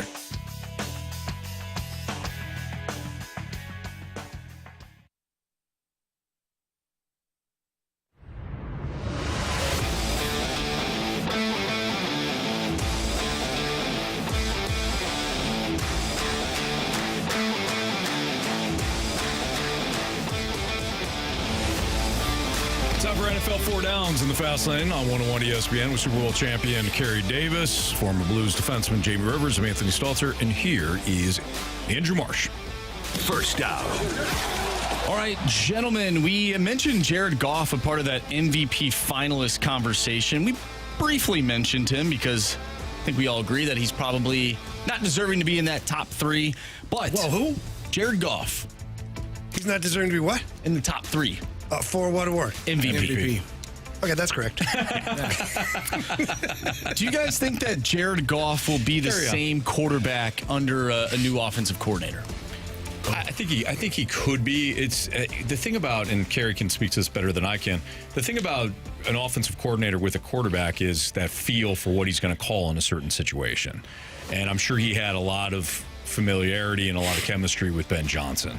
And I think those two probably shared a brain when it came to what to do on Sundays. So can he be the same quarterback? Yeah, if he has that same relationship. Now, if he doesn't, I think that's more from a play calling standpoint. That's more important as opposed to what the offensive structure will look like. What do you think, Carey? I think he can be. I think it's going to, require learning. This is always the interesting part to me, like who they bring in. Are they bringing somebody that's already there to promote to the OC job? Are they going to bring somebody in from the outside? Because if you bring someone in from the outside, they probably have their own playbook, their own terminology. How long does it take him to get caught up with the new terminology and the new philosophy and how this new OC wants to call plays and what he wants to run? If it's someone that's already been in the offense and been on the offensive side and they've never called plays, how long does it take that person to get comfortable and familiar with calling plays? I don't think Jared Goff's play is going to lessen and he's going to be a worse quarterback because he's got weapons upon weapons upon weapons. Right. But how do you get those guys the ball is what's going to be the most important thing, and which direction do they go? I mean, if you have to spend an entire offseason learning new terminology, that can slow your process down when it's time to start the season. So we'll see what route they go in terms of who's the next OC for the Detroit Lions. Second down. All right, guys, which team left in the playoffs has the best makeup to beat the Chiefs? The best makeup? I think you got Bills. to beat the Chiefs, the Bills. I think the Commanders playing the Chiefs is a bad matchup. I don't know if the Eagles is a great matchup. However, the Eagles' defense is pretty good. Their offense not great. I think the Bills are the team, man. I honestly, here's what I feel, and I know Carey will disagree because you love the Eagles, and it's fine. It's a good team, but they are a good team. If the Bills beat the Chiefs this year, like this is the year for them. Mm-hmm. This is the year. I think it's kind of led up to this right now, this moment, to where for the Bills, they beat the Chiefs to win the Super Bowl, in my opinion. It would be super disappointing if you finally get past the team that And then lose. that you've been trying to get past for the last 5 years, Yeah. and then you lose the Super Bowl. Right. That'd be tough. I think it's the Bills, too. You give an extra week for Andy Reid and Spags to prepare for Kellen Moore and Sirianni. I won't put Vic Fangio in that same sentence because that's not fair to Vic. But Andy Reid and Spags going up against Doughboy and Kellen Moore, the joystick, like that, game over. Or on the other side, Dan Quinn and Cliff Kingsbury, a little bit more of a challenge, but still heavily favored for Andy Reid and Spags. So I think it's the Bills that offer the biggest challenge. I think it's going to be the Eagles. And that's what Jamie was saying. Yeah. Because of what they do defensively, because we've seen this Kansas City team play in so many close one-score games all year long. The Eagles can run the ball well, and I know no one believes this. Everyone, oh, you're crazy. Jalen Hurts is going to make a throw. He's going to make a couple of throws. He's going to have a big game at some point. Now, you only got 2 games left. What better game to have it than in the Super Bowl? But if you force, we talked about Lamar Jackson earlier. If you're going to bring 8 people in the box and you're only going to play with 1 safety high, you're going to put yourself in a position to get in trouble. And I think A.J. Brown, despite what he has not done this postseason, at some point, you get him one-on-one matchups, which they do love. He's going to run past your cornerback. And if you drop that safety over there, you still got Devontae Smith who can get over the middle field and Dallas Goedert. So for me, it's the Eagles that are the worst matchup because of all the teams that are left, they have the best weapons offensively and they have the best defense. But they need the point guard. And Jalen Hurts just hasn't been a good point guard this season. Hasn't been great, but they are still in the NFC Championship game. And we've said the same thing about Patrick Mahomes and the Kansas City offense. This team's one of the worst teams, but they're still the favorite to win the Super Bowl. They haven't been great all year. They haven't had great players all year do great things in the way that we're accustomed to seeing it, but they found ways to win games. The same exact thing can be said about the Philadelphia Eagles. Jalen Hurts hasn't been great all year, but lo and behold, they win the NFC East, and they're in the NFC Championship game with an opportunity to make it to the Super Bowl. So, for me, it's the same conversation. 3rd down.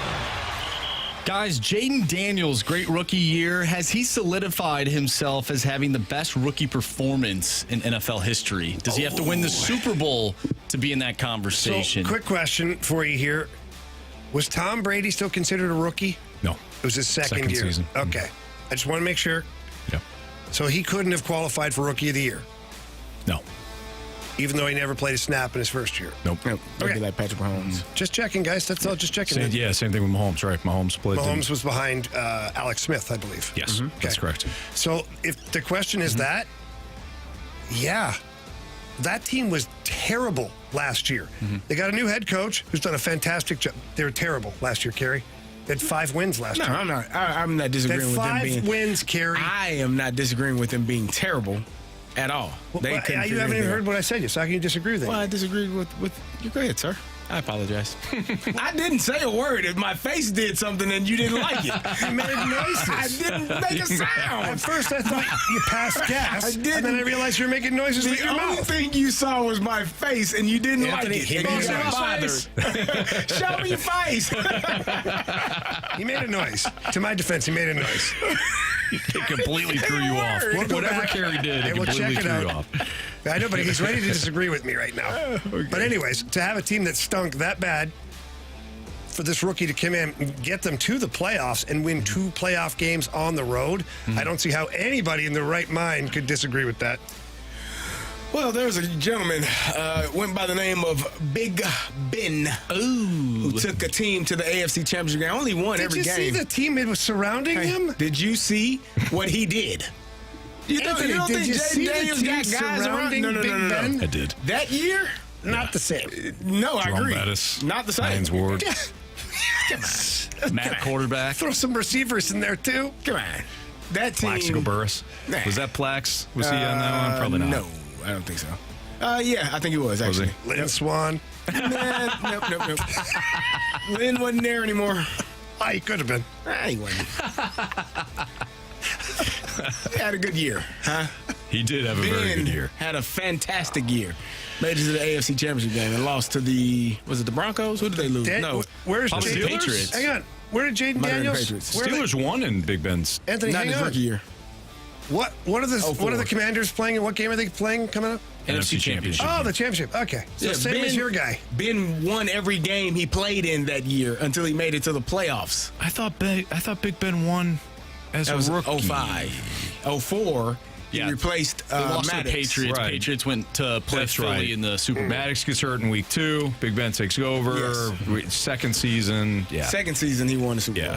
Jaden Daniels, this would be the best rookie season. And Brock Purdy, too. Let's not forget about Brock Purdy, who came in and was also undefeated. Yeah. Went to the playoffs. Mm-hmm. Yeah. Now he had some guys around him, too. See, you're making noises. What are we did. 4th down. Hey, you see the shirt I wore today? Oh, it's brand new. Yeah, just got it out the package. Oh, yeah, I know. You felt terrible about your Ravens devotion. Nah. All right, so this is a question that I definitely want your opinion on. I think it's interesting. What will be the narrative if the Bills get a favorable call in the AFC Championship game that perhaps leads to them winning and going to the Super Bowl? The refs didn't get the check on time. Things corrected themselves out. Things corrected themselves. Yeah, it's like All of a sudden, things aren't scripted anymore. It's the things have been balanced out. Things have been even. I've never been a person to believe, we joke around about the Chiefs getting penalty calls. I think the quarterbacks get protected more.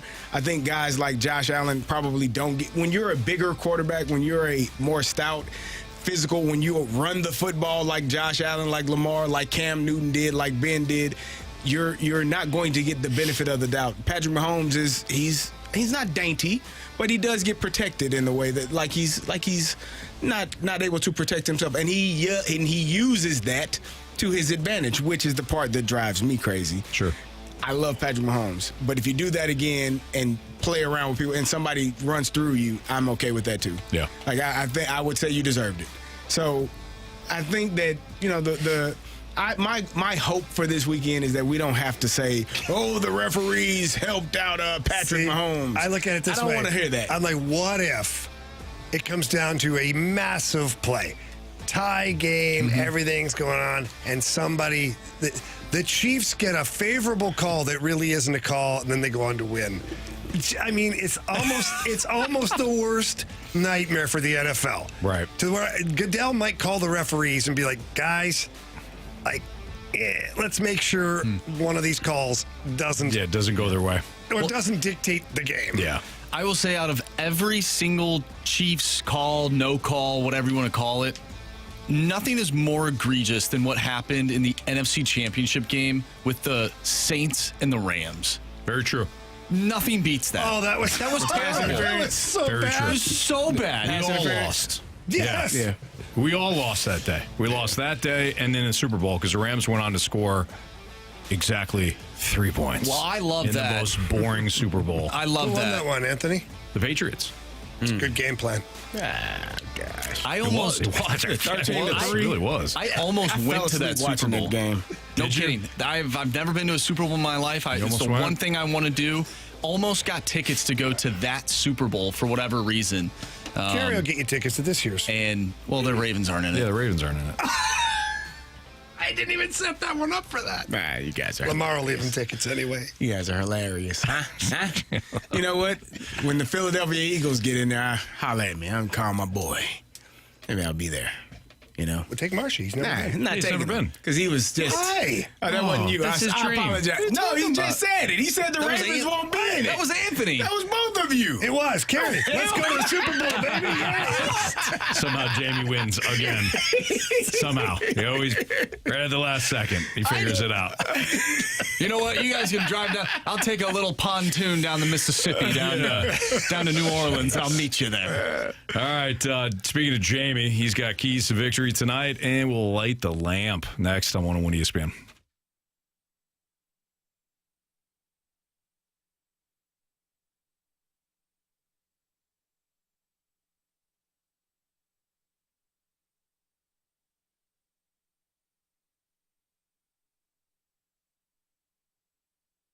All right, we're just talking about football, the Super Bowl. We're talking about the Blues. No better way to do all of that and to gamble a little bit on these sports, put a little bit of cheese out there, as they say. And the best app available is Circa Sports Illinois. It's bringing the world's largest sports book from Circa Las Vegas to your fingertips. And Derek Stevens and I sat together just a couple of days ago and just talked about how he loves having an app that is very user-friendly. He prides himself on having an app that has the best odds available out there. If you don't believe me, download any other app and check it out. Compare them. Circa Sports has the best odds out there, and their lines on their futures are the best as well.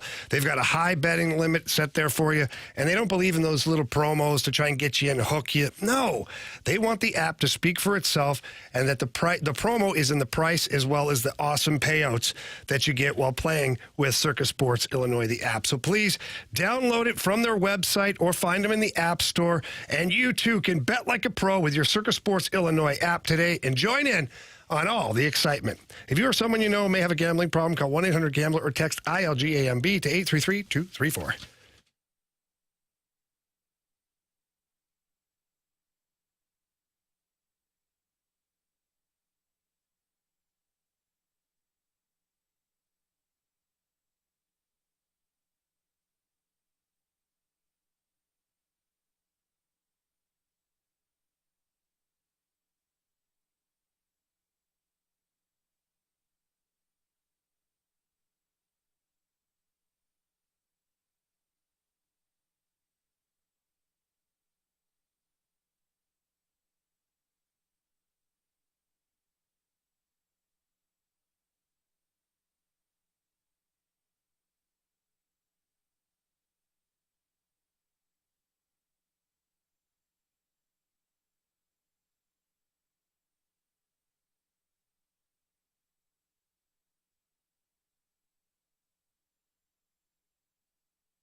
It's Fast on 101 ESPN Blues. Golden Knights tonight. Pregame starting at 6 o'clock. The puck will drop at 7.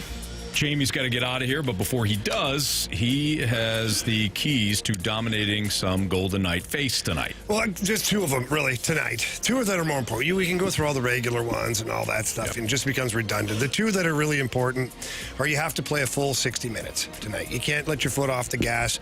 You get a lead, you got to bury them. You can't let them back in the game. You can't hope for overtime or a shootout. End it in regulation. You proved the other night that you can get up by a couple. Do that again, but hold on to it. And the second one is just the middle ice tonight has got to be won by the Blues. If people are watching the game tonight, whether it's Enterprise Center or at home on FanDuel Sports Network, watch the Vegas Golden Knights. Count the yellow jerseys that are inside the dots at all times in every zone, especially in their defensive zone. And then you have to see blue jerseys tonight infiltrate that. You got to see them buzzing, getting to the front of the net, dominating down low. And then the flip side of that is you have to count the number of jerseys in front of the net for the Blues. You have to outnumber the yellow jersey, or they'll be white tonight. You have to outnumber the white jerseys tonight in those areas. So dominating the middle ice will lead to success for the Blues. All right, there you have it. Let's light the lamp. And a couple of guys can really shoot the puck. Shoot! I must confess you scored first. Well, who was the first person? Breakaway! Shoots! Score! We got hockey to learn. All right, Marsh, what do we got for latest standings? All right, so it's been a week since we played this game. Been a while. Carey Davis still leading the charge with 13 points. I'm right behind Carey with 12. Ow. Jamie has 7. And Anthony, you just keep inchworming your way back to the top. You're still at the bottom, though. You have 5 points. I felt like I've had 5 for like. How did you get 12? I feel like I have 6. What's going on 6 is the number. Home field advantage. He runs the spreadsheet. Man. I got 5. Hey, hold on. Marsh has got a massive amount of integrity. Those spreadsheets are always done accurately and professionally. I agree. Have Go you seen back it? to counting your 5, okay? Well, Anthony, you're only getting 1 I point. can't wait till I catch you and pass you. Good. Can't wait either. I'm going to bury you. I'm going to put my huevos rancheros up. Marsh, no, Carey is up first. Yes. Give me Dylan Holloway. Bad pick. Just look right at me when you do that, too. You just stare right at me. And a hat trick. I'm going to Empty netter. Oh, there's 2 people that I want. Whoa. I don't know which one I want to go with. But since we've talked about him a lot today, I'm going to go with Brayden Schenn. Good choice. Right on. I'm going to go with Jake from State Farm Neighbors. Anthony, your thoughts? Jordan Cairo. Oh, no. Yes. What? Yes. Give me Jordan Kyrie. Give me Jordan Kyrie tonight. You just work your way in. Roozy. Kid's been good to me. Yeah. You know? He's got me right back into third place contention. Sleeper pick tonight for people who want to jump on the Circus Sports Illinois app. Brandon Saad. 6 shots on net last game. He's playing better. He's up on that top line. He was on a power play unit this morning.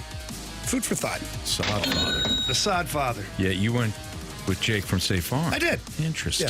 Yeah. My other guy was going to be Why? Colton Parayko. Oh, that's a pretty good pick. He's been good.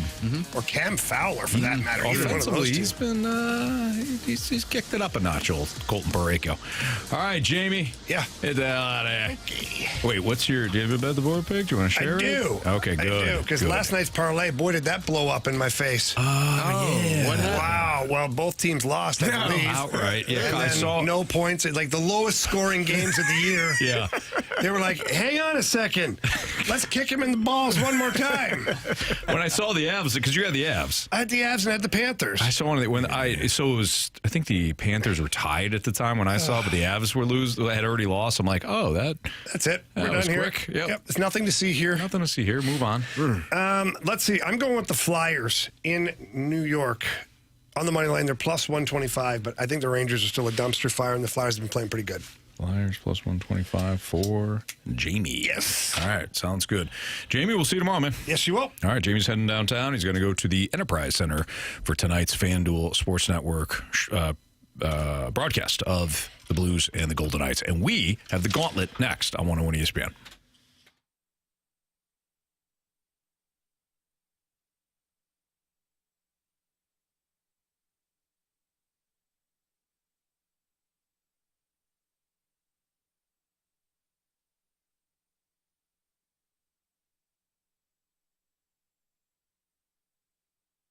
Selling your home is stressful. We all know it, especially with the way the market fluctuates up and down all around, the interest rates. So many different things you have to pay attention to now as a home seller. You can't just put the sign in your yard and be like, okay, that's good. No, there's so much that goes into it, and there's a lot of questions that you're going to have. Please go with the best in the business, and that's Gloria Liu with your Home Sold Guaranteed Realty. First of all, Gloria's going to be there. I've watched her in person. She answers the questions. She makes the home seller feel comfortable, educated, and confident in the whole process, and that's the key right there. Gloria also understands the market here in St. Louis, and she understands the different zip codes. We all know what that means. There's certain houses in certain areas that are priced differently than others. Gloria makes sure that your home is priced to sell in your area, and she's got thousands of buyers in her database that pushes tons of traffic to your listing, hopefully selling that home quicker and for more money than you anticipated.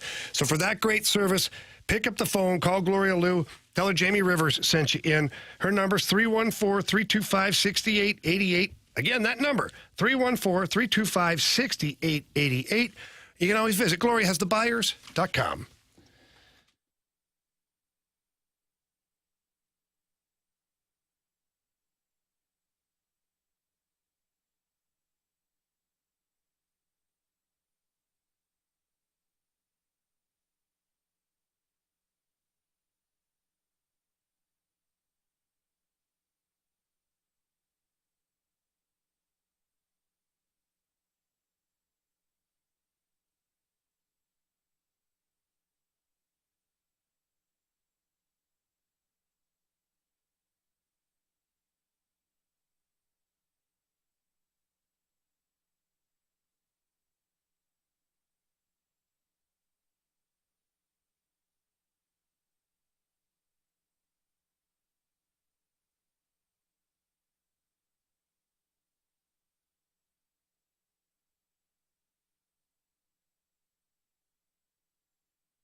Warriors. 4 categories, 1 challenger. Can you survive the Gauntlet? Brought to you by Blue Note Roofing. Roofing, siding, and gutters. Visit BlueNoteRoofingSTL.com for a free inspection. Time for the Gauntlet here in the Fast Lane on 101 ESPN. Kerry Davis, Andrew Marsh, and Anthony Stalter. 404, your time check. Brought to you by Clarkson Jewelers, an officially licensed Rolex jeweler. Marsh, who we got today? Today we have David joining the show for the Gauntlet. What's up, David? Uh-oh. David, you there with us? Yeah, how's it going, guys? Doing great. Thanks for listening. Thanks for playing today. Would you like to take on Andrew Marsh, Kerry Davis, or me? I'm going to have to go with you. You've already taken me out twice, so. Oh, really? Oh, this is a revenge opportunity here. Was it football or new Gauntlet. It was football. Okay. All right. Well, David, hope you like hockey. Good luck to you, man. All right, David. Anthony is going to get out of here. You know how it goes. Tell Marshy to spin that wheel. Marshy, spin that wheel. What category are you hoping for, David? Oh, I can't say that. I listen to the show too much. Hey, we're starting to wise. People are starting to wise up, man. Oh, you barely missed hockey. Yeah. It is baseball. All right, David. Going to be baseball. You know how this goes. As Marshy gives me the questions, you answer the question correctly without the options, you get 2 points. You answer correctly with the options, you get 1. If you answer incorrectly, you get 0 points. Are you ready to roll? Are we still here, David? I think. Yes, I'm ready to go. All right, here we go. Cardinals pitchers and catchers begin workouts in Jupiter on February 12th. Can you tell us who led last year's Redbirds with 51 at-bats in spring training?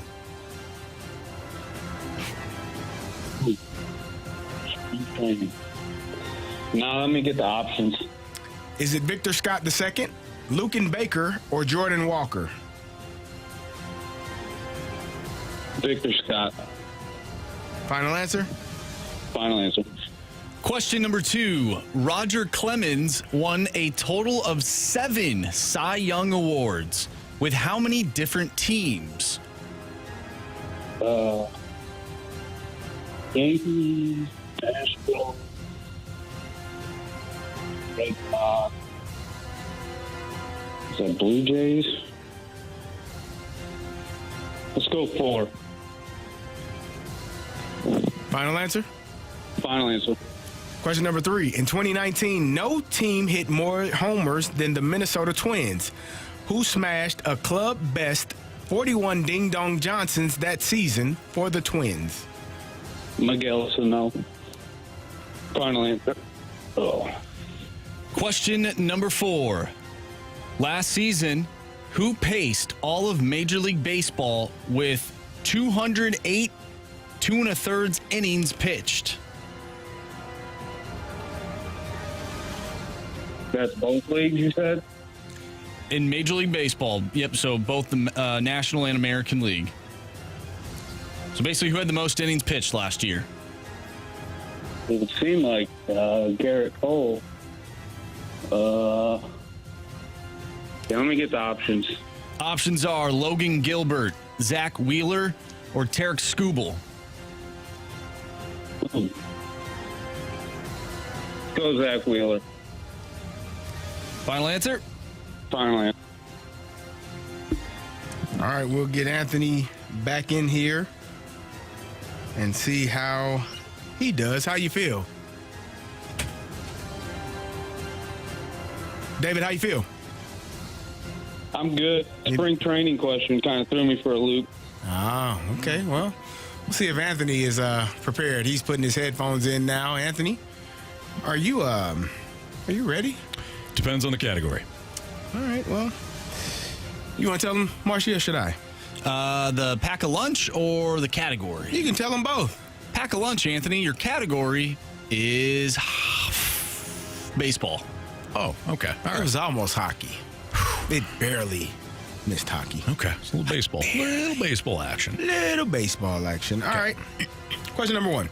Cardinals pitchers and catchers begin workouts in Jupiter on February 12th. Can you tell us who led last year's Redbirds with 51 at-bats in spring training?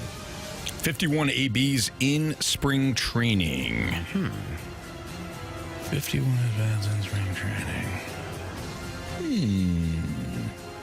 No, I cannot. Options, please. Is it Victor Scott II, Luken Baker, or Jordan Walker?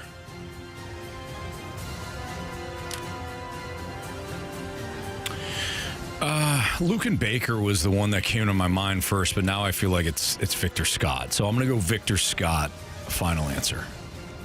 Question number 2. Roger Clemens won a total of 7 Cy Young Awards. With how many different teams? Okay, he was with the Red Sox. He was with the Yankees. He was with the Astros. He was with the Blue Jays. I think that's it. I think he was with 4. Going through my head right now, making sure I didn't leave one off. Padres, Giants, Dodgers, Pirates, Phillies, Cardinals, Braves. I don't think I'm missing one. Red Sox, Yankees, Rays. 4, final answer. Question number 3. In 2019, no team hit more homers than the Minnesota Twins, who smashed a club best 41 ding-dong Johnsons that season for the Twins. In 14? In 2019. Oh, 2019. I'm going to take a shot here. I think it was Miguel Sano. Miguel Sano, final answer. Question number 4. Last season, who paced all of Major League Baseball with 208 2/3 innings pitched? So who led Major League Baseball in innings pitched? I think that was Zach Wheeler. Zach Wheeler, final answer. Ooh. All right. Well, this is interesting. All right. David versus Anthony. Let's start with question number 1. Cardinals pitchers and catchers began workouts in Jupiter on February 12th. Can you tell us who led last year's Redbirds with 51 at-bats? David, you took the options. You said Victor Scott II. Anthony, you took the options. You said Victor Scott II. The correct answer is? It is Jordan Walker. 0-0. Ouch. Let's go to question number 2. Roger Clemens won a total of Should have 7. been Victor Scott, by the way. David, you and I were right. Right. Won a total of 7 Cy Young Awards. With how many different teams did he do this? David, you said 4. Anthony, you said 4. The correct number is? It's 4. But neither of you needed the options. Oh, nice job, David. Well done. Let's go to question number 3. In 2019, no team hit more homers than the Minnesota Twins, who smashed a club best 41 ding-dong Johnsons that season. David, you said Miguel Sano. Oh, man. Anthony, you said Miguel Sano. Wow. The correct answer is? Miguel Sano hit a lot of home runs that year, but it's Nelson Cruz. Oh. Sano wasn't an option. He wasn't? No. But he did hit 34 ding-dong Johnsons in that season. I'm okay with it. I am. He did. I'm all right to not asking for the options. The last question comes down to this one.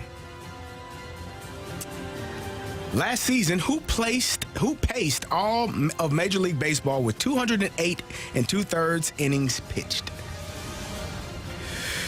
Whew. David, you said Zach Wheeler. Anthony, you also said Zach Wheeler. Anthony, you didn't use the options, and David did. So if it's Zach Wheeler, Anthony wins by 1. If it's anyone else, Logan Gilbert, Tariq Skubal, well, we're going to walk it off. David. Walk it off. All righty. So, David, this is how this is going to go. Who was the answer? Logan Gilbert. It was Logan Gilbert. David, this is how it's going to go. So we had all the same answers. All the same answers. Yeah. You Wow. all That's are in impressive. each other's brains. No kidding. I like it. David, I'm going to ask the question. Anthony is going to write his answer down. Don't say anything, but as soon as Anthony lets us know what his answer is, you have to tell us what your answer is right after that. Okay? Sounds good. Closest to the pin gets the win. How many home runs did So Taguchi swat during his beloved 6-season stint with St. Louis? Anthony is pondering an answer. Man, he could not hit homers.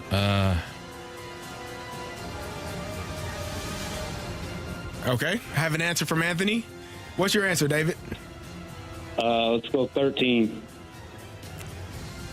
David. Yeah. You have 13. chosen poorly. You lose. Not today. The correct answer was 19. Oh. Anthony, you chose 21. 21. David, you chose 13. He beat you by a few. Oh, man. That was close. That was. It was very good. Wow. David, nice job, man. All right. Thank you, Anthony. Good job. I'm sorry. I'm sorry. Oh, no. You're good. David's going to find me and stab me. The way that played out, too, Carey's like, David, he's like, yeah. And then it's like, you've chosen board. Crap. David, Sorry, thanks David. for listening. Thanks Good for job. playing, man. All right. You guys have a good one. You Thanks, too. David. That was the closest. I think Yeah. that's the closest I've ever been. the 21? Yeah. I definitely thought you were going to say 50. Like 35, 40, 50. I thought you were going to shoot 6 seasons. You figure, man, what? Yeah. You 5 home runs a year. You had 35. Is that right? Yeah. 40. So we had a question. Thank you. 5 times 6. 6. We had a question recently about Johnny Damon and how many home runs he hit. And remember, I sailed over. You were way over. Because I got tripped up about on how many seasons he played. So I'm like, I'm not doing that again. Like, this guy couldn't hit home runs. was a So good I choice. figure, what was it, 6? You said 6 seasons? 6 seasons. I'm like, 3 a year. 3 a year. I'll add a couple. Man, he hit a huge home run, though, Yeah, he in did. 2006 in That the he did. NLCS. Yep. Game 7, I believe. That's all that matters. That's all that matters. All right. Maybe it was. Was it Game 7 that he hit the home run? I don't know if it was Game 7 Maybe or it was a not. different game. I know it might was have at been- Shea Stadium, though. Maybe I was a don't think it was different Game 7. Maybe it was Game 2. I don't think it was Game 7. I could be wrong. You could be right. No, Game 2, that was Scott Spezio's game, I think. There you go. We'll figure it out. Yeah. What's up? I was laughing at the text line. My math is doesn't always Well, math. what? Hey, you know what? Nah. We're not on Chauncey, here. it ain't that. It's just math. All right, it's Fast Lane on 101 ESPN. Can the Cardinals play the way that Oli described at the Winter Classic? We'll tell you what Oli said. He was at the Winter Classic? No, Winter Classic. Was he the guy talking with Jamie, asking about the clearing camp? I'm sure he went. I'm sure he went to Chicago. The winter is coming. warm-up. Yeah, the winter warm-up. Boy, we're doing good. Hey, you know what, though? At least you're not sitting over there. Yeah, darn standing over right, there next Munchie. break. That's absolutely right. All right, we'll tell you what Oli said at the winter warm-up and discuss whether or not the roster construction even allows the Cardinals to play the way he described. That's next in the Fast Lane.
Last night on 101 ESPN, Oli Marmol was at the winter warm-up.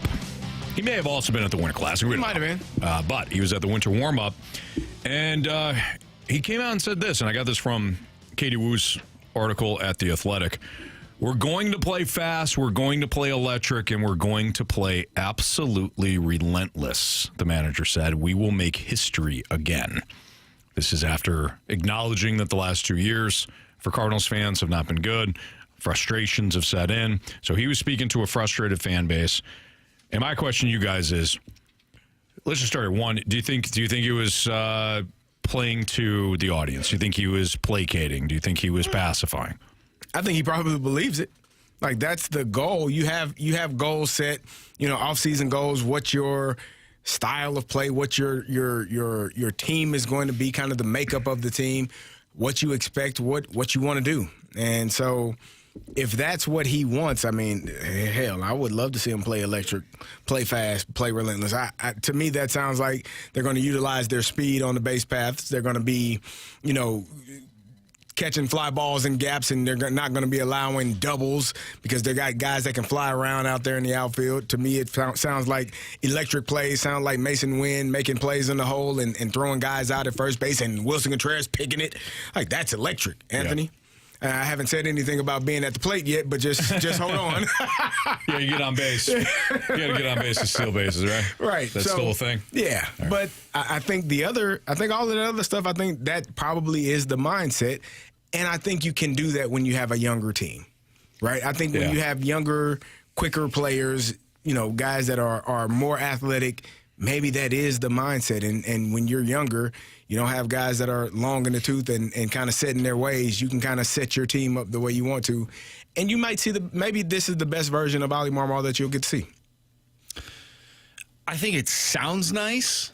Like what he said sounds nice, but, you got to go out there and do it, right? And this kind of reminds me of what I said yesterday about the fundamentals. You can play fast and you can do all these things, and we're going to be great and we're going to do these things, but like you be sound fundamentally. Right. Let's start with that, and then let's add those other pieces in. With this team, though, I get the feeling that even though they're young players, I don't feel like they are young when we think about young players. This group, to me, they come off as very mature. Like, they're a very mature, young group of players. So from that perspective, it makes me excited because when there is maybe a lull, they won't get in their own head and let it escalate and snowball and all those different things. I think they're going to be fine. I think they'll be fine. I'm excited because it's different. Mm-hmm. I don't necessarily think that they're going to change history, though, or make history. Make history again? Yeah. I don't know if they're going to make history. That's a little too much. At least from Wait, can you make history again? You could by not making the playoffs again. How many times have we seen the Cardinals miss the playoffs 3 years in a row in the 21st century? We made history. You make history, it's never been done. So if you do it again, isn't that an oxymoron? It's been done already. Yeah. But I understand what he's saying. You make history again. Right. Because we did it last time, it was historic. Right. And this time it's historic again. You could make history from a Cardinals standpoint. There's franchise history, so maybe it could be their first World Series win with the DH now implemented in the National League. That would be again. But maybe but franchise history, But you wouldn't be doing it again. So if you, you're just saying we're making history. Ah, okay. But the again part is the part that's tripping me up. But I understand where Marsh is going with. Anyways, this sounds like coach speak to me. Did he win the press conference? Why would you say that? That's what you love talking about. This is exactly right. I think we're a little bit more concerned with winning the press conference than actually putting anything into play here. That's very pessimistic of me. Yeah, I don't like that, Anthony. But what I will say is, nope, I meant it. Oli looked at his roster, and I think he saw how can I sell this club? Let's go the youth route. Now, what are some words that you think of when it comes to youth? Fast. Fast. Electric. Yeah. Maybe a little relentless. Get after young guys people. I know my kids are relentless. Ooh, they never want stop. something. Like, hey, you asked me that 5 times. You asked me that 5 times. Don't ask me again. You're being. I've called my daughter Madeline. You are relentless. And I've said it that way. She's 8. She's young, right? So I think he looked at this and said, "Hey, we're a young team. This is how we can sell it to the fan base that is obviously angry." I don't know. I could be wrong. I'm sure there's been examples, but whenever a coach, basketball, football, manager in baseball, manager in soccer, whenever they come out and they say, we're going to be X, Y, and Z, typically they're not, because they don't really know what they're going to be. I'll push back on that because what do you got for Dan Campbell said he was going to be biting kneecaps and being relentless. I haven't seen one kneecap. Not literally. one. No, they did take out a few tight ends, probably dirty hits, and did they bite any kneecaps? No, but they did lead with the head. Tight end that plays in purple? I believe no. Well, yeah, that guy too. Yeah, I was thinking of the tight end for TJ McHawkinson for the Rams. Was it Tyler Higbee? Yeah, it took Higbee out. Yeah. And Hawkinson. Their former teammate. I don't blame. Look, Ollie's got a job to do. Part of the job in the offseason is to sell a fan base, right? So I get it. This isn't a criticism of Ollie. But can you even play fast and relentless? What does it even mean? What do you mean? Play relentless. Relentless in a mindset and how you go about your day-to-day business. We're going to show up and work our tails off. I don't know if that leads to a lot of wins because I think, talent plays a part in that. How well are the players playing? Are they able to do the things that are required to help you win games? But I think we talked to Jim Montgomery about the grit, right? To me, relentlessness is grit. Being willing to do the things, the hard things, the things that people are unwilling to do, right? And continuously doing it. Like most people can do something one day or for 1 week, but can you do it for a month? Can you do it for 3 months? Can you do it for a year? Can it become a lifestyle? That's when you're becoming relentless, in my opinion. Sure. And I'm hoping that what he's saying is our team is going to be this way every single game. This is how we're going to go about our business. Right. And that doesn't mean you're going to win every game, but it does mean you're going to play hard. This is fine. This is fine. I don't like how you say that. What I care more about is you figure out behind closed doors how you're going to win and how you're going to lose. This is how we're going to win. This is how we're going to lose game. That's more important. You show me that, I'm in. I think everything else is just kind of coach speak for the win warm up. Like the relentless part of it is not going away in games, not getting blown out, 6-0 in the second inning. Playing a hard 9. There you go. Taking good at bats. Like, are you working counts? Are you making that pitcher throw more pitches in a certain inning that would lead to you getting to the bullpen, a lot quicker than maybe you have been doing in the past few seasons? Sure. Are you fighting off, inside pitches? And like I said, like working counts and just like continuing to be in the game, even if you're not in the game, but you're still making it entertaining. Yeah. And you have a chance at the end. Sure. I think that to me is like what he's talking about as being relentless. Sure. And hopefully hopefully some good comes out of this season. We shall see. Sports Six Pack is next. If you got an Air Comfort Service text line question for us, 314-399-9646. That's the number. Sports Six Pack next on 101 ESPN.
101 ESPN Sports Center.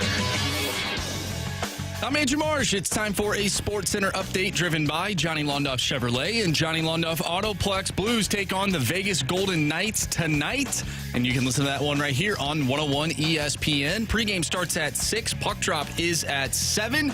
We have our Sports Six-Pack coming up next, so get your questions into the Air Comfort Service text line, 314-399-9646. We'll do our Sports Six-Pack next. I'm Andrew Marsh, and the Sports Center update is driven by Johnny Londoff Chevrolet and Johnny Londoff Autoplex. See them at londoff.com. Chevy, together we drive. Are you kidding me?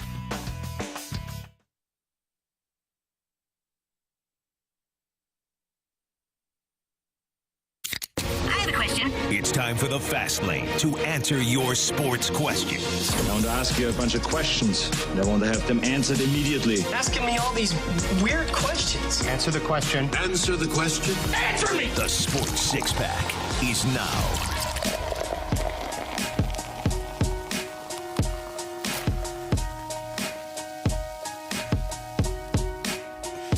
It's Fast Lane on 101 ESPN. Kerry Davis, Anthony Stalter, Andrew Marsh. And speaking of Marsh, he's got the questions for the Sports Six-Pack. 314-399-9646 is the Air Comfort Service text line. Marsh, what do we got? Question number 1. All right, from the 314, will the Blues regret the Pavel Buchnevich contract more than the Jordan Kyrou or Robert Thomas contract 2 years from now? It's an interesting question. I mean, based on what we've seen so far, the answer is yes. But, I mean, does anybody think that Buchnevich is not going to be a really good player moving forward? And how many times do we say, oh, Kyrou's not going to be worth it? Yeah. And then we wait until he's having a good year. It's like, well, Kyrou, you're now safe. Yeah. Let's go to the next guy that's making a bunch of money. People just want to find a reason to be angry. Come to the Kerry Davis School of when you're making money. Even keelness. When a player is making money, Kerry, if they're not playing at a Hall of Fame level every night, can I tell you something, Anthony? They need to be cut. Here's the thing. It all balances itself out. It will all go back to who they truly are.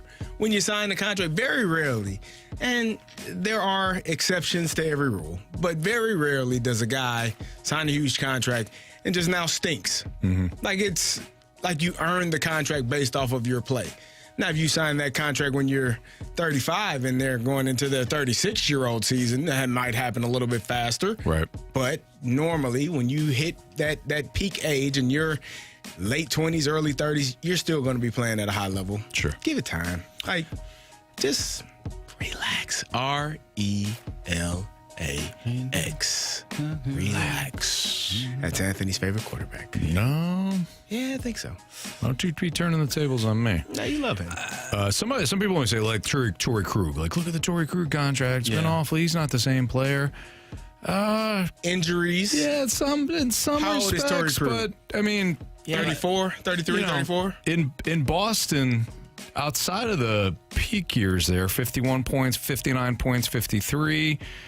His last year in Boston, 49. Yeah, 32, 43, 32, 39. Given the age, like, he has underperformed his contract. But I don't know if you're getting a dramatically different player. And maybe that's the exception to the rule. And I'm not saying it's an exception. I agree with you, Kerry. Well, there's some contracts that, like, when you give them a contract, it makes sense. Like, everybody would be like, oh, yeah, this makes sense that this guy is getting this contract. Right. Like, I don't think that's the same when the Cardinals gave, Dexter Fowler that contract. Yeah. Like, does he need that contract? Didn't make any damn sense. It didn't make any sense. Like, it made sense. And they added a year just to get him. Were other people vying for his services? Other teams that don't know what they're doing were vying for his services. Then it made you paid what you. That's like somebody said that house isn't worth that. You gonna pay $500K for it? Yeah. Well, then it's worth that. You're right. Somebody else might think it's only worth $300K, but if you're gonna pay $500, you damn right it's worth $500. Yeah. Well, how soon can you sign? Dexter Fowler was worth what he was signed for because that's what the Cardinals were willing to give up. No. He did not match that contract in any way, shape, or form. Like, to me, it's nor should he have gotten that deal. Why not? If you knew what you were doing. Here's honestly, right? I'll put the snark away. The Cardinals fell into the trap that I feel like most teams fall into. Not most teams in baseball, most teams in sports. Okay. They have a need. So how do you address the need? You draft and you develop, Anthony. That's the best way to go about it. When you draft and you scout and you evaluate guys, you draft that guy in a perfect spot. You develop and you wait 2 to 3 years for that person to reach their potential that they have. You put them on the field or on the ice or on the court, and they go out and they become Hall of Famers. That's how you go about it, Anthony. That's the best way to do that. Thanks for asking. Most fans would say you got to go to free agency. You got to sign somebody. You got to sign somebody, right? That's the easiest way to address a need. But what's the biggest fallacy when it comes to free agency? You don't know. It's the best player available that year. Yeah. It's the best player available that year. Mm-hmm. So the market winds up being more times than not these players become overvalued because Dexter Fowler was the top center fielder available that year. Mm-hmm. So you get teams like the Cardinals that say we have got to have a starting center field. We have to have him. Who's the top? Dexter Fowler, 5 years. And it winds up creating a situation where you overpaid a player that clearly was not worth, from a production standpoint, what you gave him. I think NFL teams do this too. We need a quarterback. Sign Kirk Cousins. Have to have a quarterback. Kirk Cousins, right? That's what the water boy said. Had to sign him. Had to have a quarterback. Overpaid a player that was garbage outside of 2 games. But if you don't have that quarterback, so if they don't get Dexter Fowler, if they don't get anybody, then you're worse off than the player that you did get. So there's 2 sides to it. If Kirk Cousins doesn't sign there and somehow, because this is how it works, Michael Penix doesn't fall to him, they're screwed. They're in a bad place. Sure. Because now who's the quarterback? Taylor Heineke? Right. Is it Riddick? What? I don't even know his name. Desmond Ritter. I would have rather had Lewis Riddick. I would have rather no. They had him. I would have rather had Riddick. Quarterback. Riddick. Is that Vin Diesel? Vin Diesel? I'd rather have Vin Diesel at quarterback. those goofy sunglasses. Yeah, I'd rather have him. Yeah. I understand what you're saying. I think when it comes to free agency, though, most teams kind of play it the wrong way.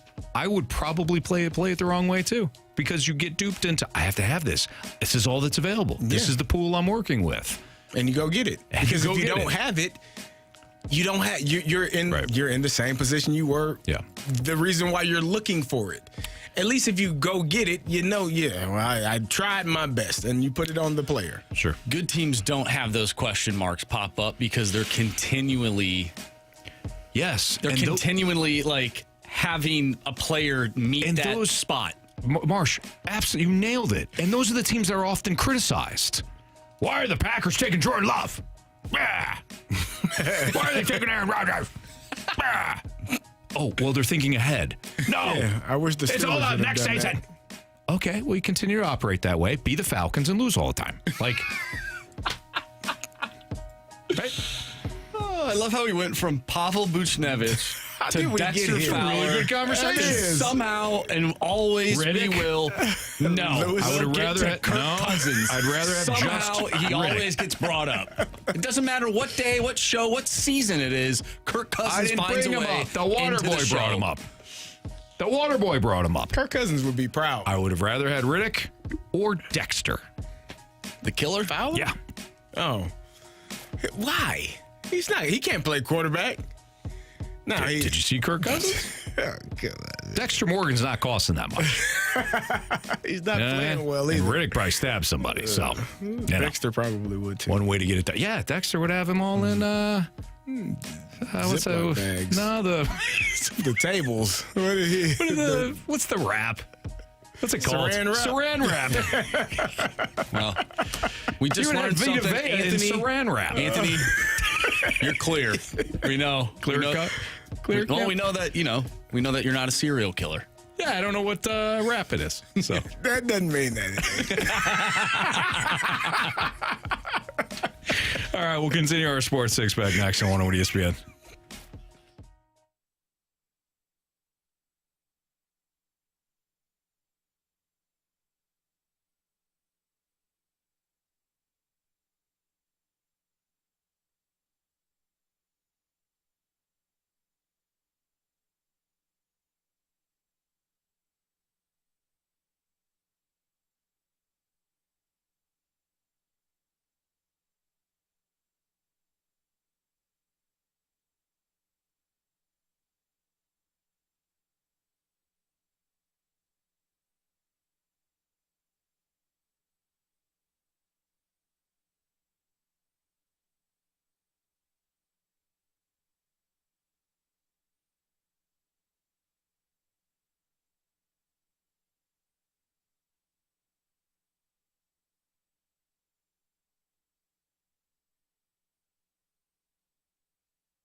It's time for the Fast Lane to answer your sports questions. I want to ask you a bunch of questions, and I want to have them answered immediately. Asking me all these weird questions. Answer the question. Answer the question. Answer me! The Sports Six-Pack is now.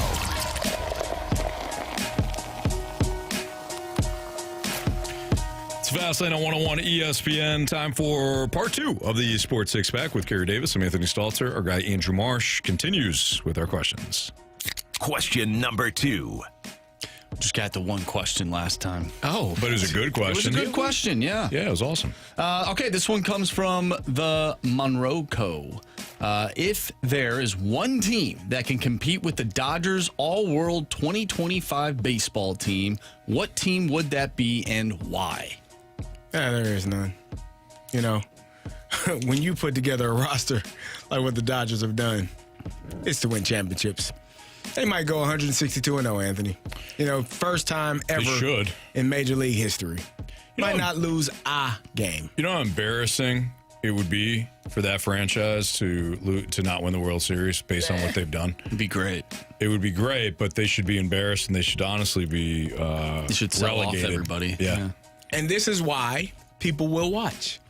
As much as we've heard some people say baseball is the numbers are going to go down and the ratings are going to suffer, people hate watch teams. You have to have a villain in every movie. I agree with that. You got a villain, you got a movie. You got a villain, you got a story. You got your villain in the Los Angeles Dodgers. People will hate them. Just like they hated the Yankees. Yeah. And they watched. Whether they watched because they wanted them to win or they watched because they wanted them to lose. The Dodgers will be that. And it's fine.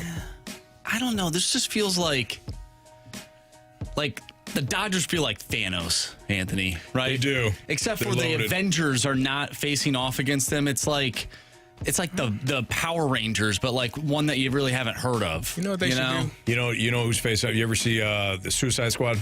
Yes, which one? The second one, the remake. The Suicide Squad? Yeah, the Suicide Squad.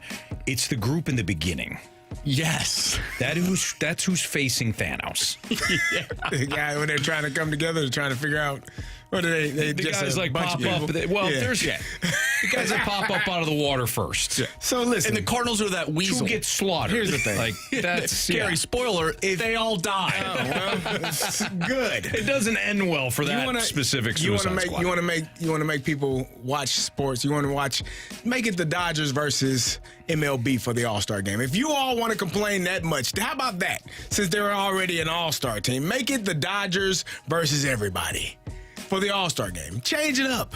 Mix it up a little bit. You already have all the best players. You already have the All-Stars. That's what I'm saying. Make them and put together an All-Star team from the 29 other teams. Boring. Let the Dodgers team play against everyone else since they're so damn good. Well, I mean, they are. They're absolutely they are really loaded. Good. They should be. They're loaded. I do agree, though, that you need a villain.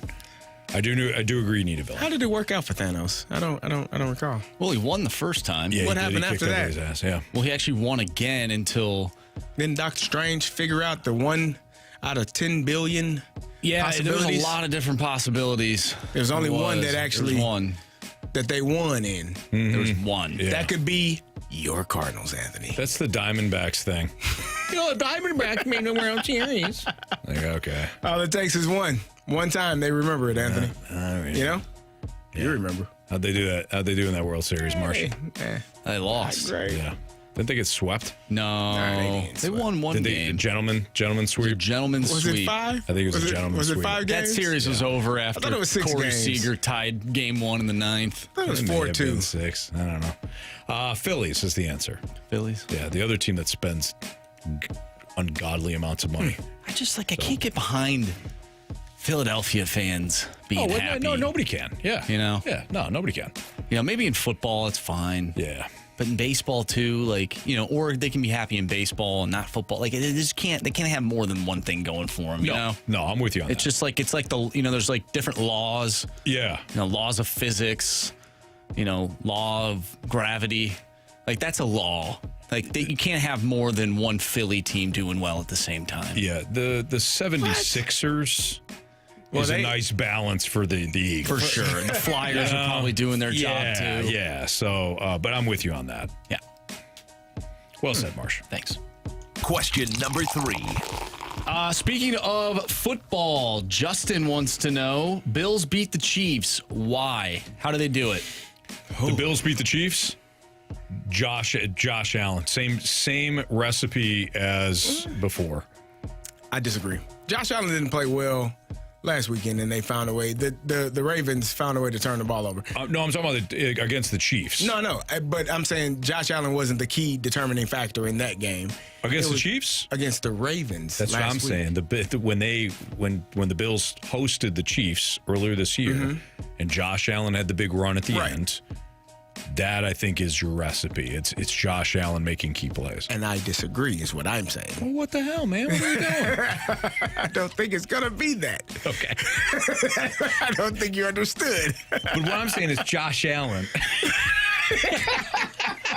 Does it have to be their defense then? I think it has to be their defense. I think they have to create turnovers. I think they have to do what Houston was trying to do, get after the quarterback. Houston gave up too many sacks. Now, the offensive line protect Josh Allen and not allow him to be hit in the face every 5 plays. I think Houston gave up 8 or 9 sacks last week against the Chiefs. Yes, so it's going to be the offensive line, and it's going to be the Bills' defense eliminating big plays and finding a way to create turnovers. They don't turn the ball over. Were you the one that said Patrick Mahomes hadn't had turnover in 8 games in the final 8 games of the regular season?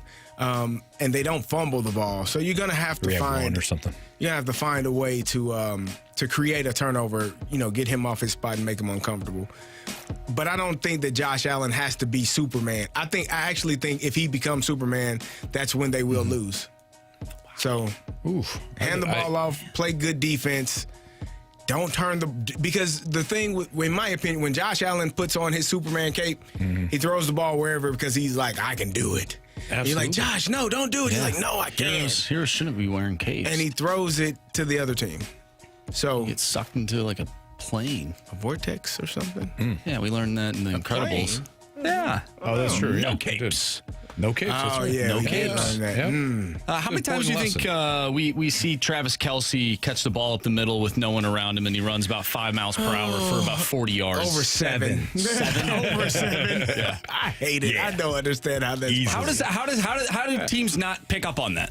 Because he's just there he doesn't actually all run by himself. He actually doesn't run routes that he's supposed to. And I don't mean that to be negative. I'm giving him a compliment. Defenses prepare for certain looks, for certain concepts, and then he says, I'm not doing that. I'm just going to go to where there's an opening. Yeah. And Mahomes finds him. So it's like that unpredictable, he's not supposed to be there, and he's right there. And he's right there. Yeah. Travis Kelce is being in a pot way too long with a crap hand, and you're not supposed to be in it. Why are you still here? Why are you still You here? should have gotten out. Yeah. I didn't account for this. But I got it. I waited around. Yep. Found something on the river. That's who he is. Yeah. Terrible person. Not a terrible That is a terrible person that does that. Anthony just said the other day that he was that guy in poker. Yeah. That's what I'm saying. Get out. I don't know what I'm doing. Clearly. You wanted me in because you thought you were going to take my money. And now I'm here. This is on you. You're winning. This is your fault. All right. Carey Davis, Andrew Marsh, Anthony Stalter. Can the Eagles continue to win the way that they have? I know that Carey's going to say, yeah, of course, absolutely. They're the best. But in the modern day NFL, I don't know if they can keep getting away with this. That's next on 101 ESPN.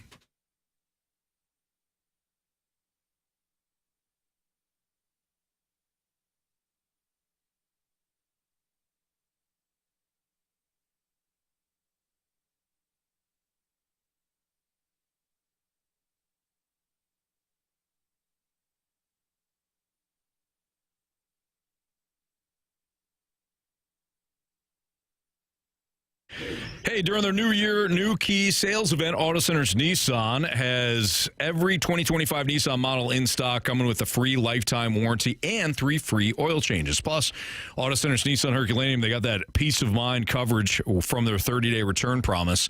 Within 30 days, if you're not completely sold with the vehicle, bring it back. They'll refund your money. Set you up with something else that you like. But with over 700 new and used vehicles all in one location, you're going to get heavily discounted prices on every vehicle in stock in Herculaneum at Auto Centers Nissan. New Nissans discounted up to $11,000 off. Several brand new models also priced under $30K. Zero down and no payments for 3 months on select used vehicles, as well as the no payments for 6 months. That's right. No payments for 6 months on select new Nissans, all right now during that New Year, New Keys sales event at Auto Centers Nissan. Plus, get low finance rates like 0% APR for 60 months on select new Nissan models. When it comes to Auto Centers Nissan Herculaneum, you head out there, tell them Stalter sent you. Start online, though, first at autocentersnissan.com.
It's Fastlane on 101 ESPN. Andrew Marsh, Kerry Davis. I'm Anthony Stalter. 504. Your time check is brought to you by Clarkson Jewelers, an officially licensed Rolex jeweler. Kerry, I know you're going to disagree with this. I know you're a big Eagles backer. How about that? I'm not a fan, but a backer. Pennsylvania guy, you know.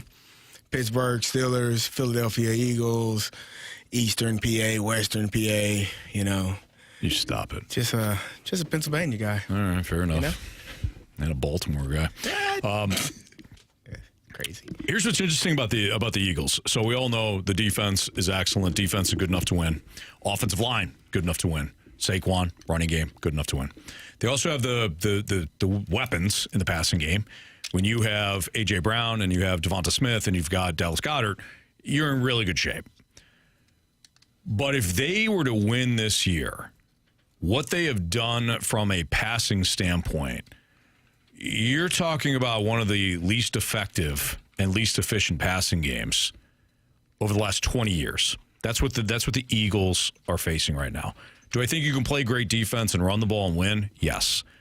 I don't know if this version of Jalen Hurts, though, is going to win it. I don't know if he gets past Washington, even as a heavy favorite, or not heavy favorite, but he's 6-point favorite. Nevertheless, getting past Patrick Mahomes or Josh Allen in a Super Bowl. He does not look good. The reason why it's been successful this year is because of what you just said, though. Defense and the weapons that they have.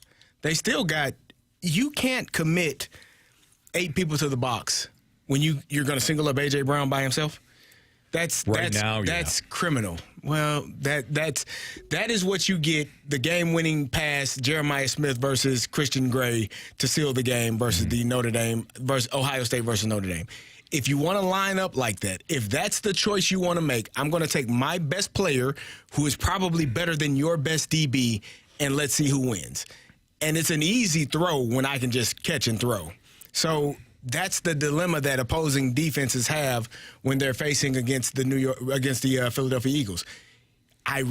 Can I commit 8 to the box? Because they do have 2 very elite receivers on the outside, a really good tight end over the middle, that if I choose to do that, now I'm what's going to hurt me quicker? A 60-yard touchdown pass to A.J. Brown, or a 12-yard run to Saquon Barkley. And that's, I think, the dilemma that teams are having when they're facing him. No, Jalen Hurts hasn't been great in the passing game, but because of the weapons that they have on the outside, you still have to line up with the mindset that on any snap, this can break and be a long touchdown play, and I don't want that to happen. I don't want my defense to be off of the field that quickly because we gave up a touchdown. So I think that's why Philadelphia has been able to sustain the success that they've had this year, which is also why Saquon Barkley wouldn't have this success if he only had Malik Neighbors as the one receiver and Daniel Jones as his quarterback.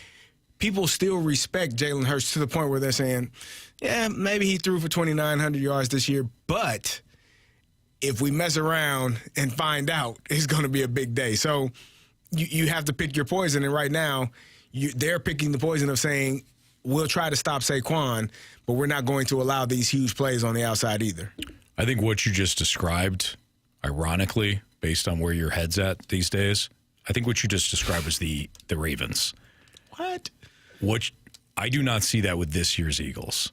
I don't think Jalen Hurts has had the pocket awareness to throw with anticipation, to lead guys like A.J. Brown and lead Devonta Smith in the passing game. I think he's hesitant. I think he's cautious. I think Kellen Moore's play calling has been very cautious because they know they can get by with handing the ball off to Saquon Barkley, and eventually he's going to break off long runs. I don't think that's a recipe, and I know they're knocking on the doorstep, so shame on me. Maybe they win 2 more games here and I eat crow, but I don't think that's a recipe to win a Super Bowl this year. For me, this is the other thing. We talked about it earlier with Jared Goff. Who is he? This is, if I'm not mistaken, this is his 3rd OC in 3 years, because Shane Steichen got the head coaching job in Indianapolis. And then Brian Johnson was a failure. It didn't work. It just looked different. Mm-hmm. And now you're on your 3rd OC. Because you can say it's worked well for Saquon, but again, it's worked because of all the other factors and the other pieces around him. I don't think that Jalen Hurts, I just refuse to believe that a player that finished 2nd in the MVP a few years ago. That was a few years ago. He took his team to the Super Bowl. Last season, started the season, I believe, 9-0 or 10-0, and then dropped 6 of the last 7 games. Made the playoffs. Looked right since. But they're on the verge of making it to the Super Bowl again for the 2nd time in 3 years. Why? He's still the quarterback. Why are they on the verge? Saquon Barkley is an MVP finalist. Thank you. But it also everyone. It's never one player. One player can get the praise and the accolades, and all of the bright lights can be shined on him. But it's all of them combined. Like, it's all of them together. Patrick Mahomes hasn't had a great season in comparison to what we're accustomed to him having. He's not even a Pro Bowler this year. But he is still on the verge of taking his team to the Super Bowl, because it is a team effort. It's a team game. It's not just one player. One or two players do make spectacular plays, but it's not just them solely by themselves. Sure. Guys in front got to block long enough. Guys out down on the field got to run the right routes, got to get open. I get it. Running backs got to block as well. So for me, the notion, that the thought process that Jalen Hurts is going to – I would love to see the Philadelphia Eagles. I would love to see the Commanders say, you know what, the hell with it. We're going to line up 8 in the box, man-to-man on the outside, and let's see what Jalen Hurts does. If that's the route you want to go, you're going to lose that game by halftime. I think that, to your point, the Eagles are kind of living in debt. You know who the Eagles remind me of right now? A rich man's Steelers, offensively. Wow. A rich man's Steelers. Very nice. Because obviously the Steelers didn't have Saquon. They didn't have A.J. Brown. They didn't have Devonta Smith. But what teams started to do, and the Bengals really laid this out, was, hey, Russ, for whatever reason, you're scared to death throwing in the middle of the field. All you're doing is taking 50-50 shots. And for about 3 weeks, Russ got away with it. And that's what really Russ has always done. If the Commanders, so to your point, if you just go one-on-one, you're probably going to lose some of those perimeter shots. Instead of doing that, I'm focusing on taking away the deep ball, and I'm allowing the middle of the field to be wide open because Jalen can't anticipate. And if you take away the deep ball, you're going to have 4 people back there, which means you got 7 in the box, which means we're good. Not if I shade, because I don't think Devonta Smith is going to kill you. He's a really good receiver, but I think he's more A.J. Brown. If I take away A.J. Brown's deep ball, so I shade the free safety over to A.J. Brown's side, and I load the box, and I take my chances with Devonta Smith on the other side because Jalen Hurts can't see the middle of the field. That's my best approach. I might get burned sometimes. Probably will. But I don't think Jalen Hurts is going to beat me enough to get it done. Well, it's something because no team has done it yet. They haven't made that conscious decision to say, you know what, the hell with it. We're going to load the box. We're going to stop Saquon Barkley, and we'll let the chips fall where they may. Yeah. They haven't done it yet. So he's obviously playing well enough to where that is a scary thought for a defensive coordinator to say, we're going to bring 8, we're going to load it up with 8, and we're going to play 3 deep, and we're going to figure out how to stop these receivers. Sure. And we're going to stop the run game. Now, Dan Quinn being the defensive mind that he is, and he'll sit there with his defensive staff and defensive coordinator, and they'll go over it. Maybe that's the decision that they make. But I don't think that that's going to be the best decision for them if they decide to do that. That's just my personal opinion. Doesn't matter. Commanders are winning. That's crazy talk. To Marsha's point. Win. Crazy talk. I think it's going to be this week, Carey. But if it's not this week,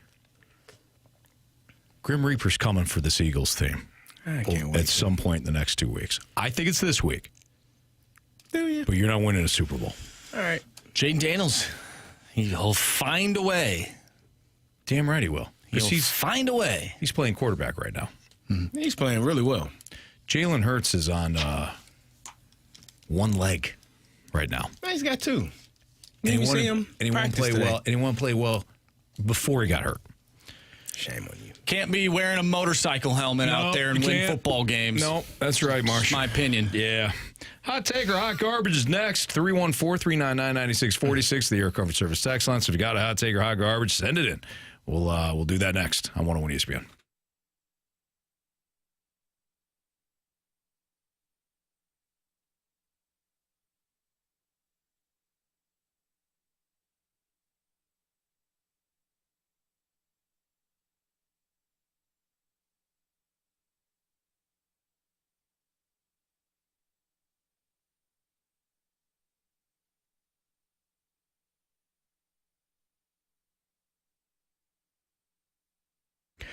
Underdog Fantasy is now in Missouri. So sports fans, if you've been looking forward to play Underdog Fantasy, you can do so in Missouri. So that's great news. If you can cash in on some of your hunches during the NFL playoffs, Underdog is the best place, in fact, to do so. So if you'd like a player to go higher or lower on his stats in the upcoming games, you can group not only NFL playoff games. You can also group those NFL picks with NBA picks or NHL picks throughout the course of the week.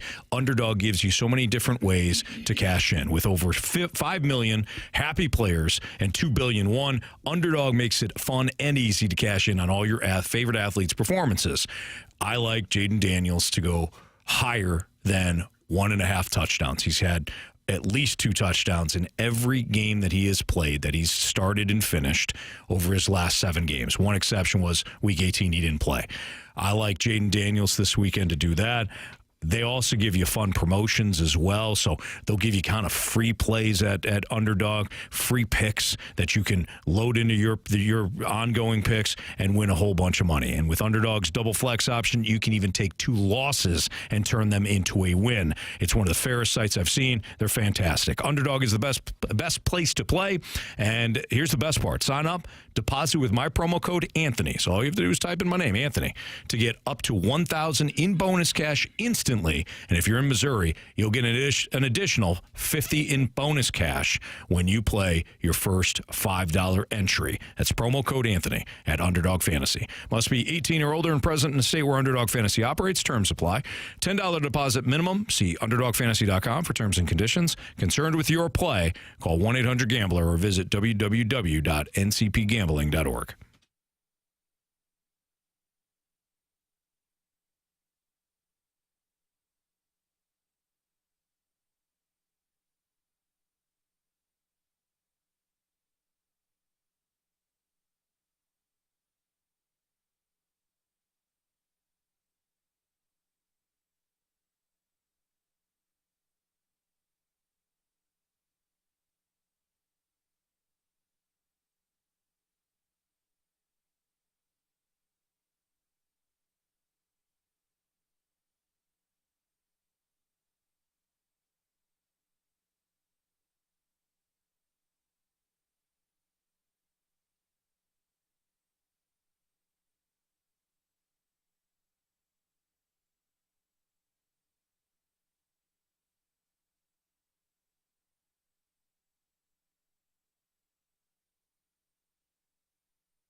Boom! Hot take!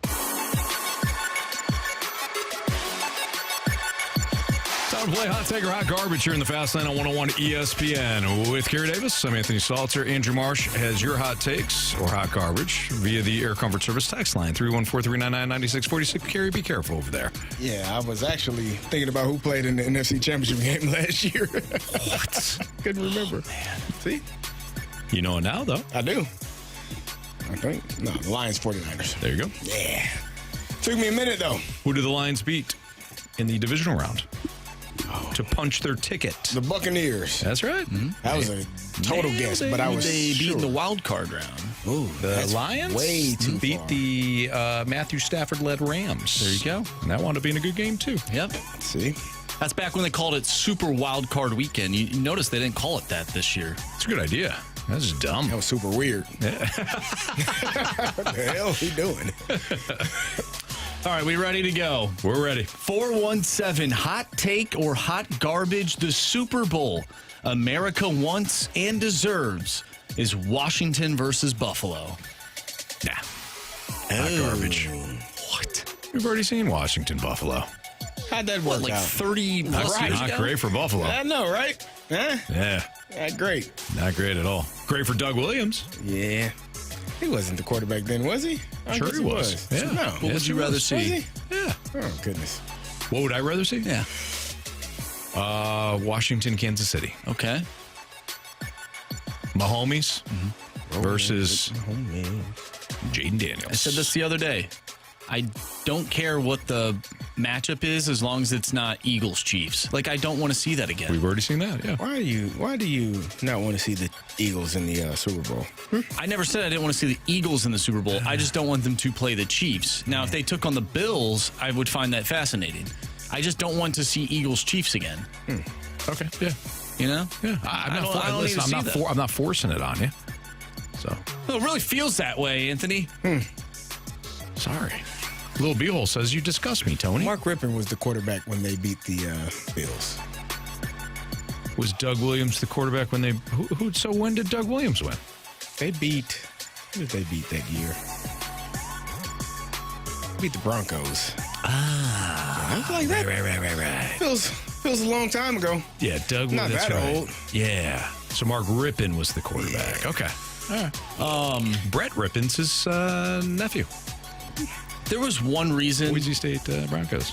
why I wouldn't want Washington in the Super Bowl is because I just don't really care for their uniforms.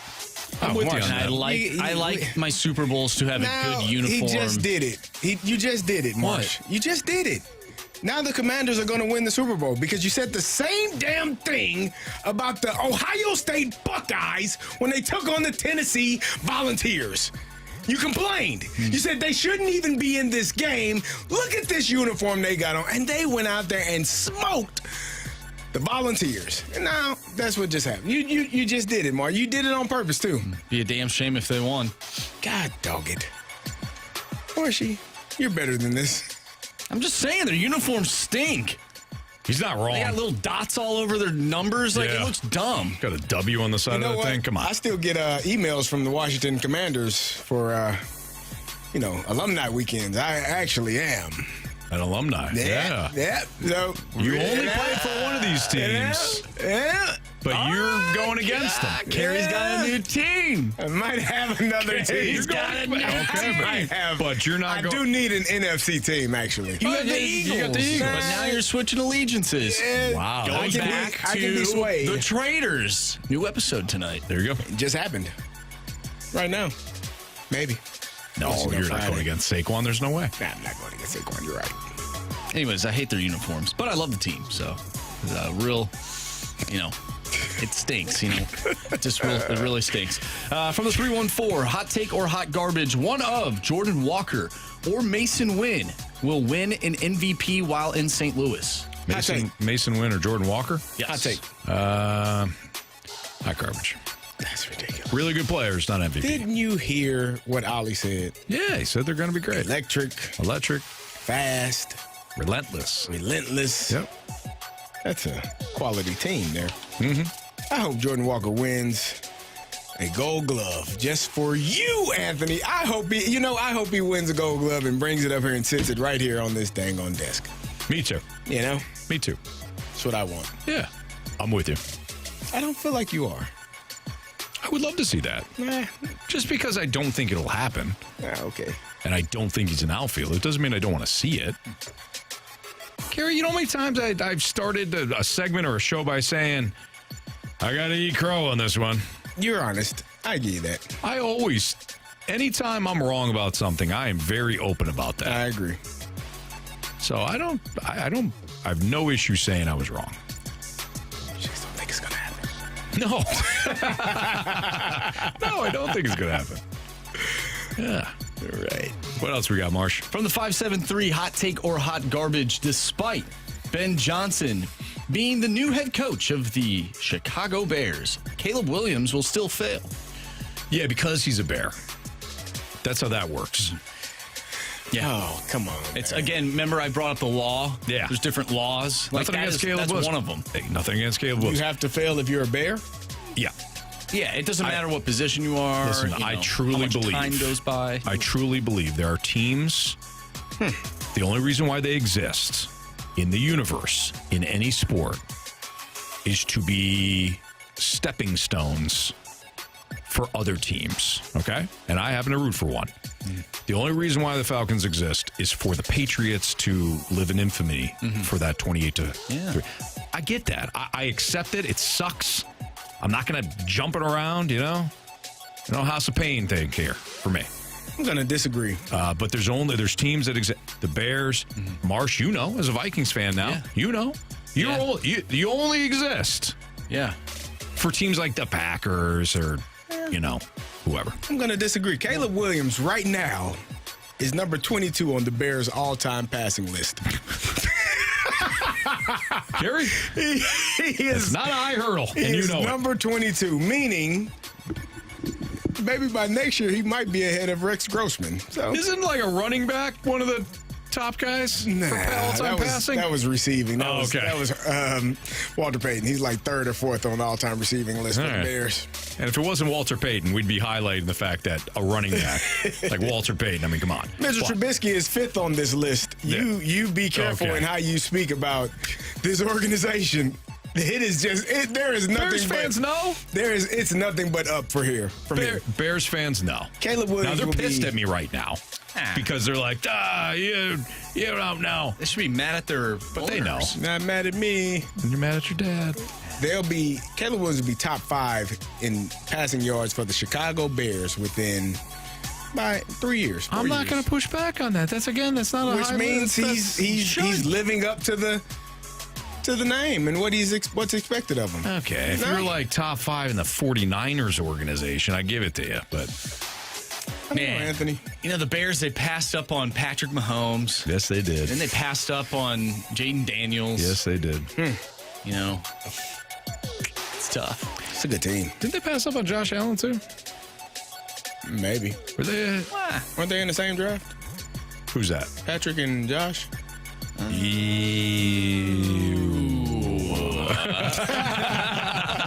Let's see. I think Trubisky was in the same draft as Mahomes. I know that, but I can't remember if Josh was in that. He might have been. 2017 NFL draft. Let's see here. Patrick Mahomes. No, Josh Allen went in that draft. No. All right, let's see where the Bear Down Chicago Bears are. No, they didn't.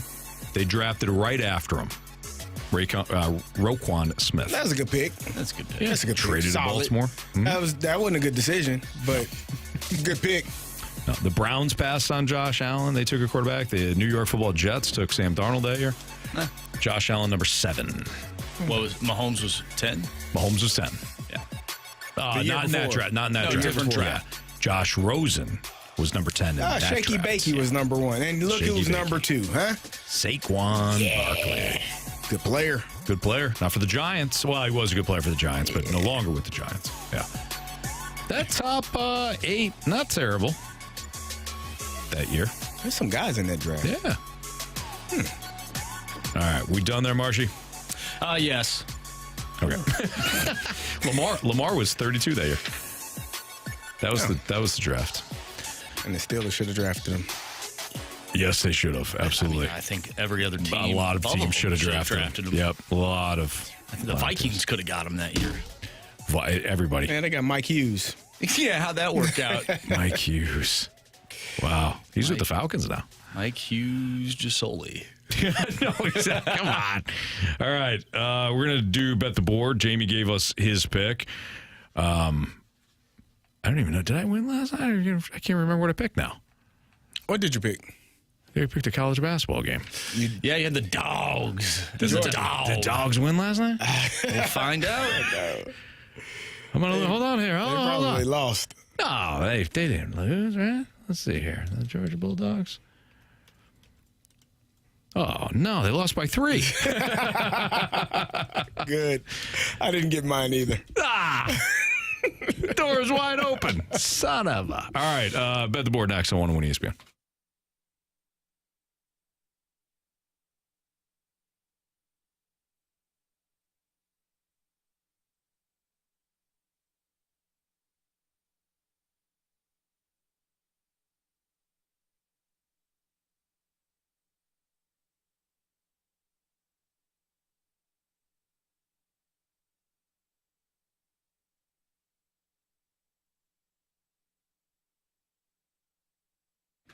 Hey, it's Carey Davis, and if you need new windows, you want to keep that cold air out this winter, you need to know about Window Nation's sale. They are offering 60% off of all window styles, plus you pay nothing with no interest for 2 full years. That's right, 2 full years. You can get a free, no obligation quote right now. All you need to do is dial 866-90-NATION or go online at windownation.com.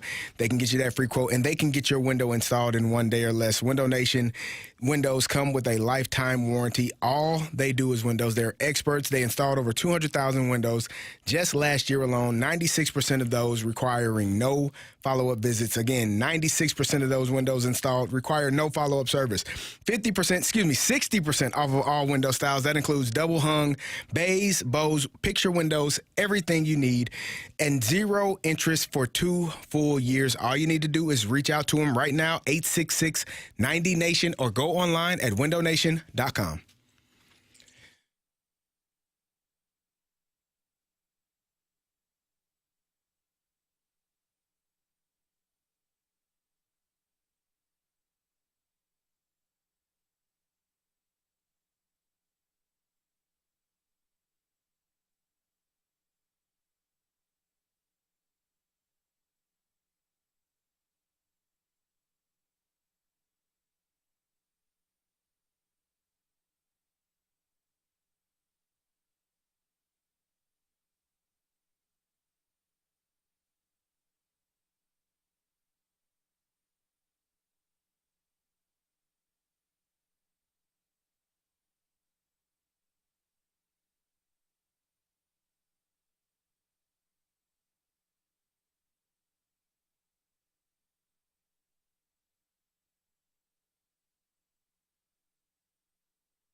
101 ESPN Sports Center. I'm Andrew Marsh. It's time for a Sports Center update brought to you by Saliga Heating and Cooling. After a scare at practice yesterday, Philip Broberg is good to go. He will play tonight for your St. Louis Blues as they go up against the Vegas Golden Knights. Pregame starts at 6. Puck drop is at 7.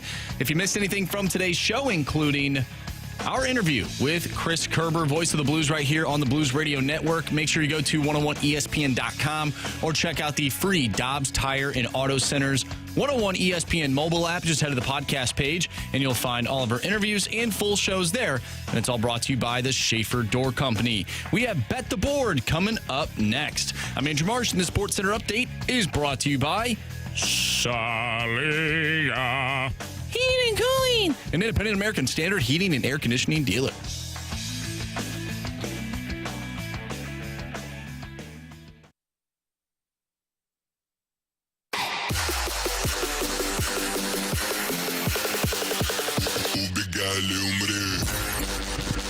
It's a Fast Lane on 101 ESPN. Kerry Davis, Andrew Marsh. I'm Anthony Stalter. Time to bet that board. Jamie Rivers, before he left, he gave us his pick. Took the Philadelphia Flyers plus 125 on the money line. Because as he said, and I quote, the Rangers are still a dumpster fire. So he's been fading the Rangers. Did not work out the other night for him as the Rangers won against the Senators 5 Cobb. But see what he does tonight. He didn't hit his parlay either. No, he did not. Went down in absolute flames. Yeah. Yep. Okay. I'm gonna take. I've been trying this. Oh, is Carey still in first place? Yeah, he is. What's the standings, Marsh? What are we doing here? Huh? What are we doing here? I mean, nothing's changed. Okay. I was in first place yesterday. I don't see why I just wouldn't want to make sure. Don't see why I wouldn't be in first place today, Anthony. Never know. Here's how it goes. Give me the Joker, Nikola Jokic. 49.5 points, rebounds, and assists. I'm going to take the over. Wow. It's a lot. That is a lot. But he does a lot. Sure. He have a 20-point triple-double. That won't get it done, but... Math. Damn, math comes up. 30-point triple-double. Yeah. There you go. All right, Marsh, is it me? Yes, it is you, Anthony. I'm going to take LeBron James. 38.5. Points, rebounds, assists. What are you doing? Under. Whoa! I'm going under 38.5. This is for LeBron. This is the man who told me never take the under. You never cross the streams until you face the State Puff Marshmallow Man. And you got to do what you got to do. Look, I've been Kiefer struggling here. All right, so I need to get this. I need to get this right. I'm gonna take a different approach. I'm gonna be more open to my options, including unders. Okay. So LeBron played very well the other night, but he's playing Boston tonight. And the Celtics have good defense. So you think it's definitely going to be under? Under 38.5. He's too old to go over again on his points, rebounds, and assists. You just jinxed it. Okay. All right. Gator says, CD, Illinois is the bet tonight. At home versus Maryland, -6.5. Yeah, I don't partake in the, college sports betting. Why not? Illinois. Do radio for Illinois. Makes sense. Yep. Yeah. Give me Joel Hofer over 25.5 saves tonight. So you see a lot of action. A lot of action. All right. Let's go defense, huh? Let's go defense. In front of him, so he doesn't have to take that many shots. Defense. Oh, yeah. Right. Hey, Blues, let's possess the puck, huh? Yeah. Let's possess that puck tonight. Huh? Yeah, in the ozone. Yeah. Whoa, what? No, we're in competition with you, so. We're trying to keep the Blues from taking so many shots. Yeah. I mean, Marcy, you know this. The more shots you take, the more opportunities you have to score. Mm-hmm. Yeah, but, you could save the puck, and they can get a whistle and get fresh bodies out on the ice. We want them to win. Yeah, 15 that doesn't shots. mean they can't win. You don't. You know damn well if the goalie's got to have to make 26 saves. That's a lot. That's a long too night, many. man. But what if he gets a shutout? Which, if you want, you can put that in there as well. Listen, Blues shutout win plus 850. Nah, most shutouts are like 17 saves. 18 saves max. I like your math there. Thank you. You did a good job. Yeah. Yep. Still so many on the text line. Don't you know that last night Samucci Scabucci had 26 saves for the something or others. You're making that guy up. You made that That's name a up. name you made up. That guy. Matvey Michkov. That's not a Russian player. Old Hambone Williams said. Hambone Williams. He sounds like a 18. second baseman from the 1920s. And stepping up to the plate now is Hambone Wilson. Hambone, he's 1 for 2 today. Here comes the windup, and ball 1. Hambone, during his time as a St. Louis Cardinal, he throws paper. He's a paper boy. That's how he ended up getting that arm that he has at second base. They had to switch him to second base because he was throwing it like he was throwing a paper.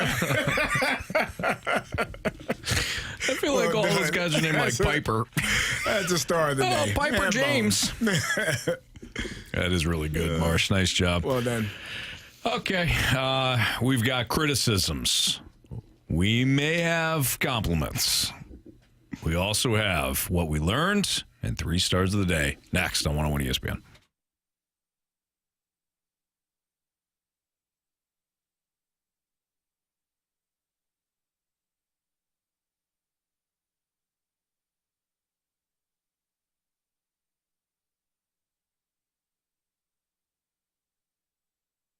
Men, if you're suffering from erectile dysfunction or PE, Paramount Men's Medical Center will get your sex life back in just 1 visit. Their painless breakthrough medical treatments eliminate ED and PE. Here's a specialist in men's health. I'm Dr. Simovitz. Have Viagra or Cialis let you down? Paramount Men's Medical Center offers the most effective treatments that eliminate ED and PE, with men lasting longer than ever. 98% of patients see instant results on their first visit. Paramount Men's Medical Center's breakthrough treatments will restore your sex life regardless of age or medical history. Your consultation and first treatment are free. Plus, you'll see instant results in the office. Plus, qualified patients will have their testosterone checked free. Call 314-887-4442. 314-887-4442. To regain your sex life in just 1 visit, call now. 314-887-4442.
Each point in the standings impacts the playoff race. Secure your seats to witness every memorable moment at Enterprise Center. Get a St. Louis Blues stretch run pack and claim your seat for all home games February 22nd through the end of the season. Plus, 2025 playoff purchase priority. Pack highlights include Mystery Hat Giveaway Night, 7 weekend games, and a matchup against Chicago.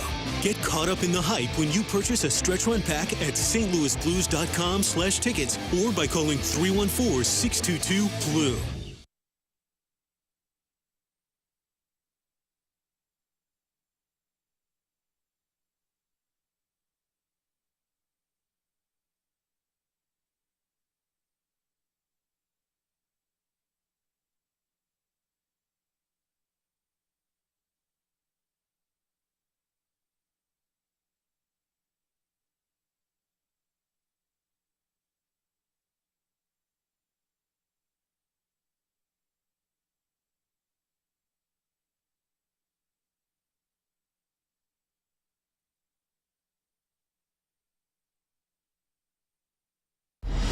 This is the Fast Lane, driven by...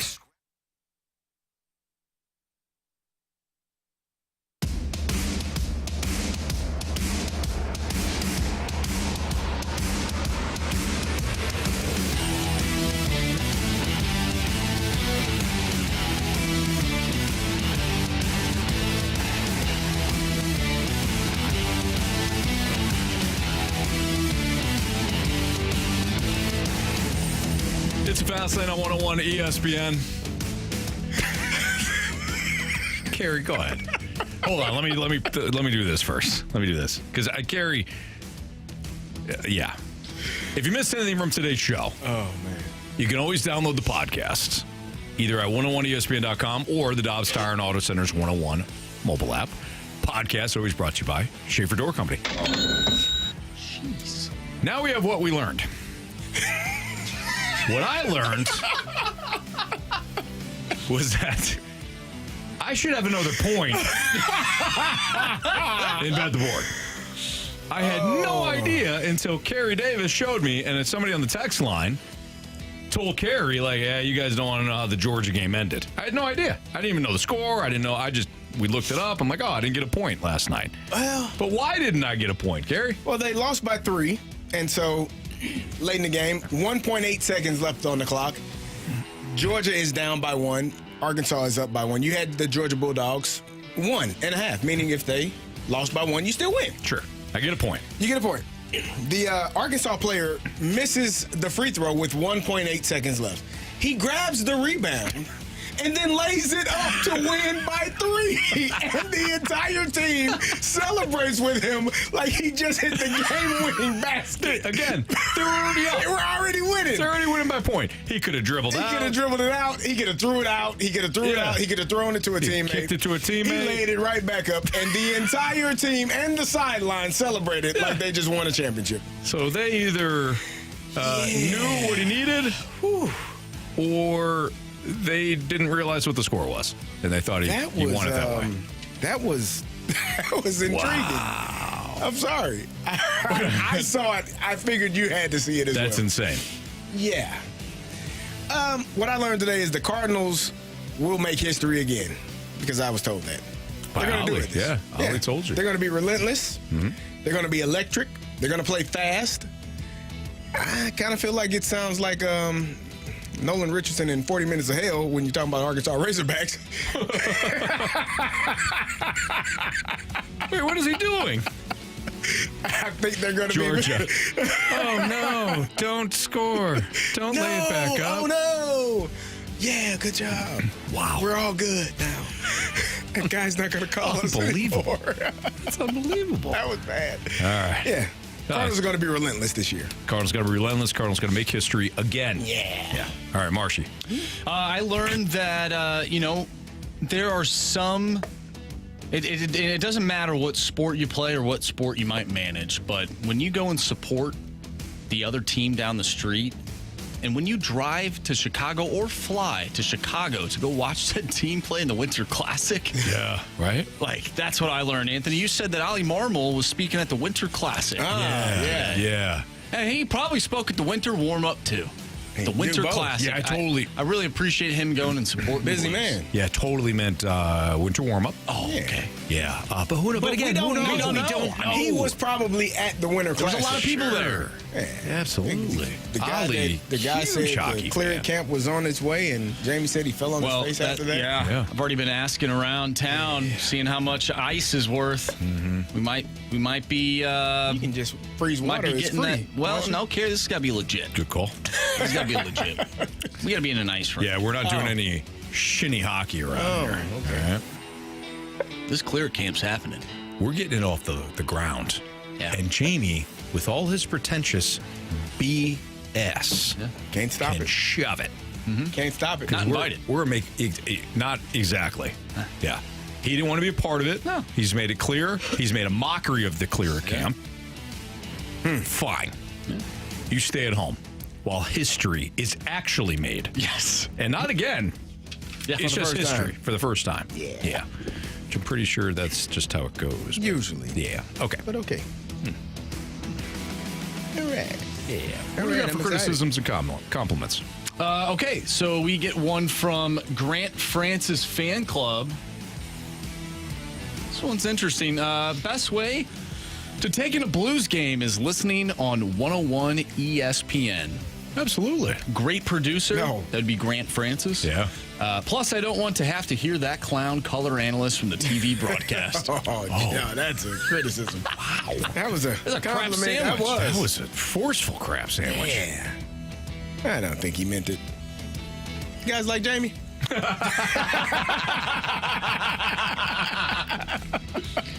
Wow. Oh, man. That's We get a text from the 314. Which one will come first? A Nathan Walker bobblehead or the Clear It Camp? I think the Clear It Camp. clear camp. I mean, Nathan Walker does play at a high level.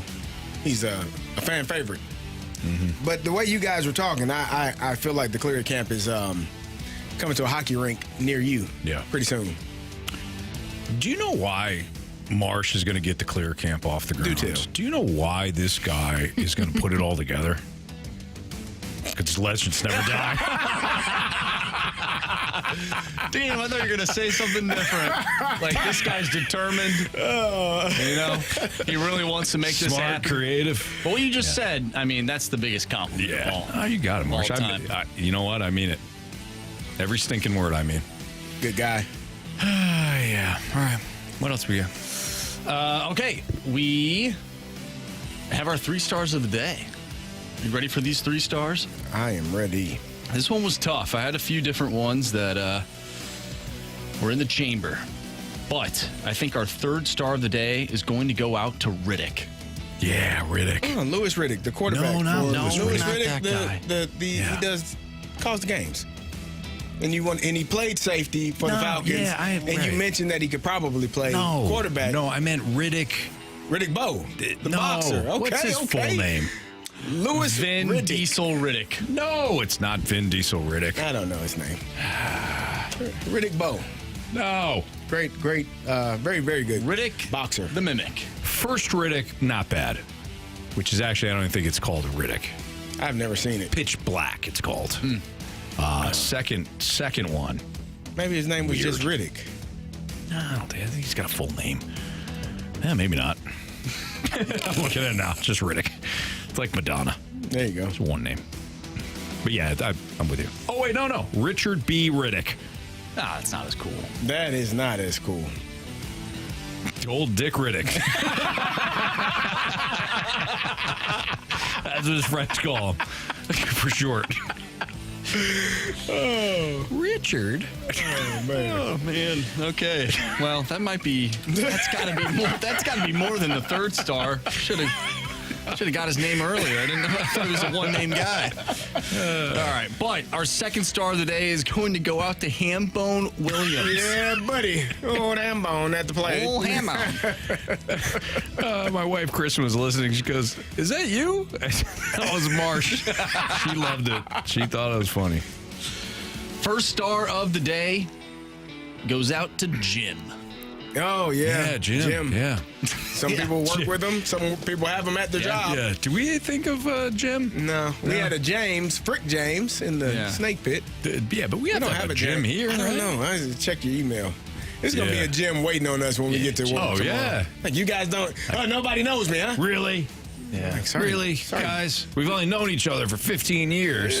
I'm bad with names. That's right. We had a texter texting earlier saying that he's changing what he calls the bathroom. You call it the John. He's going to call it the gym. So he says that he can go into the gym. Yeah, go to the gym multiple times a day. So okay, yeah, that's pretty smart. Not a bad idea.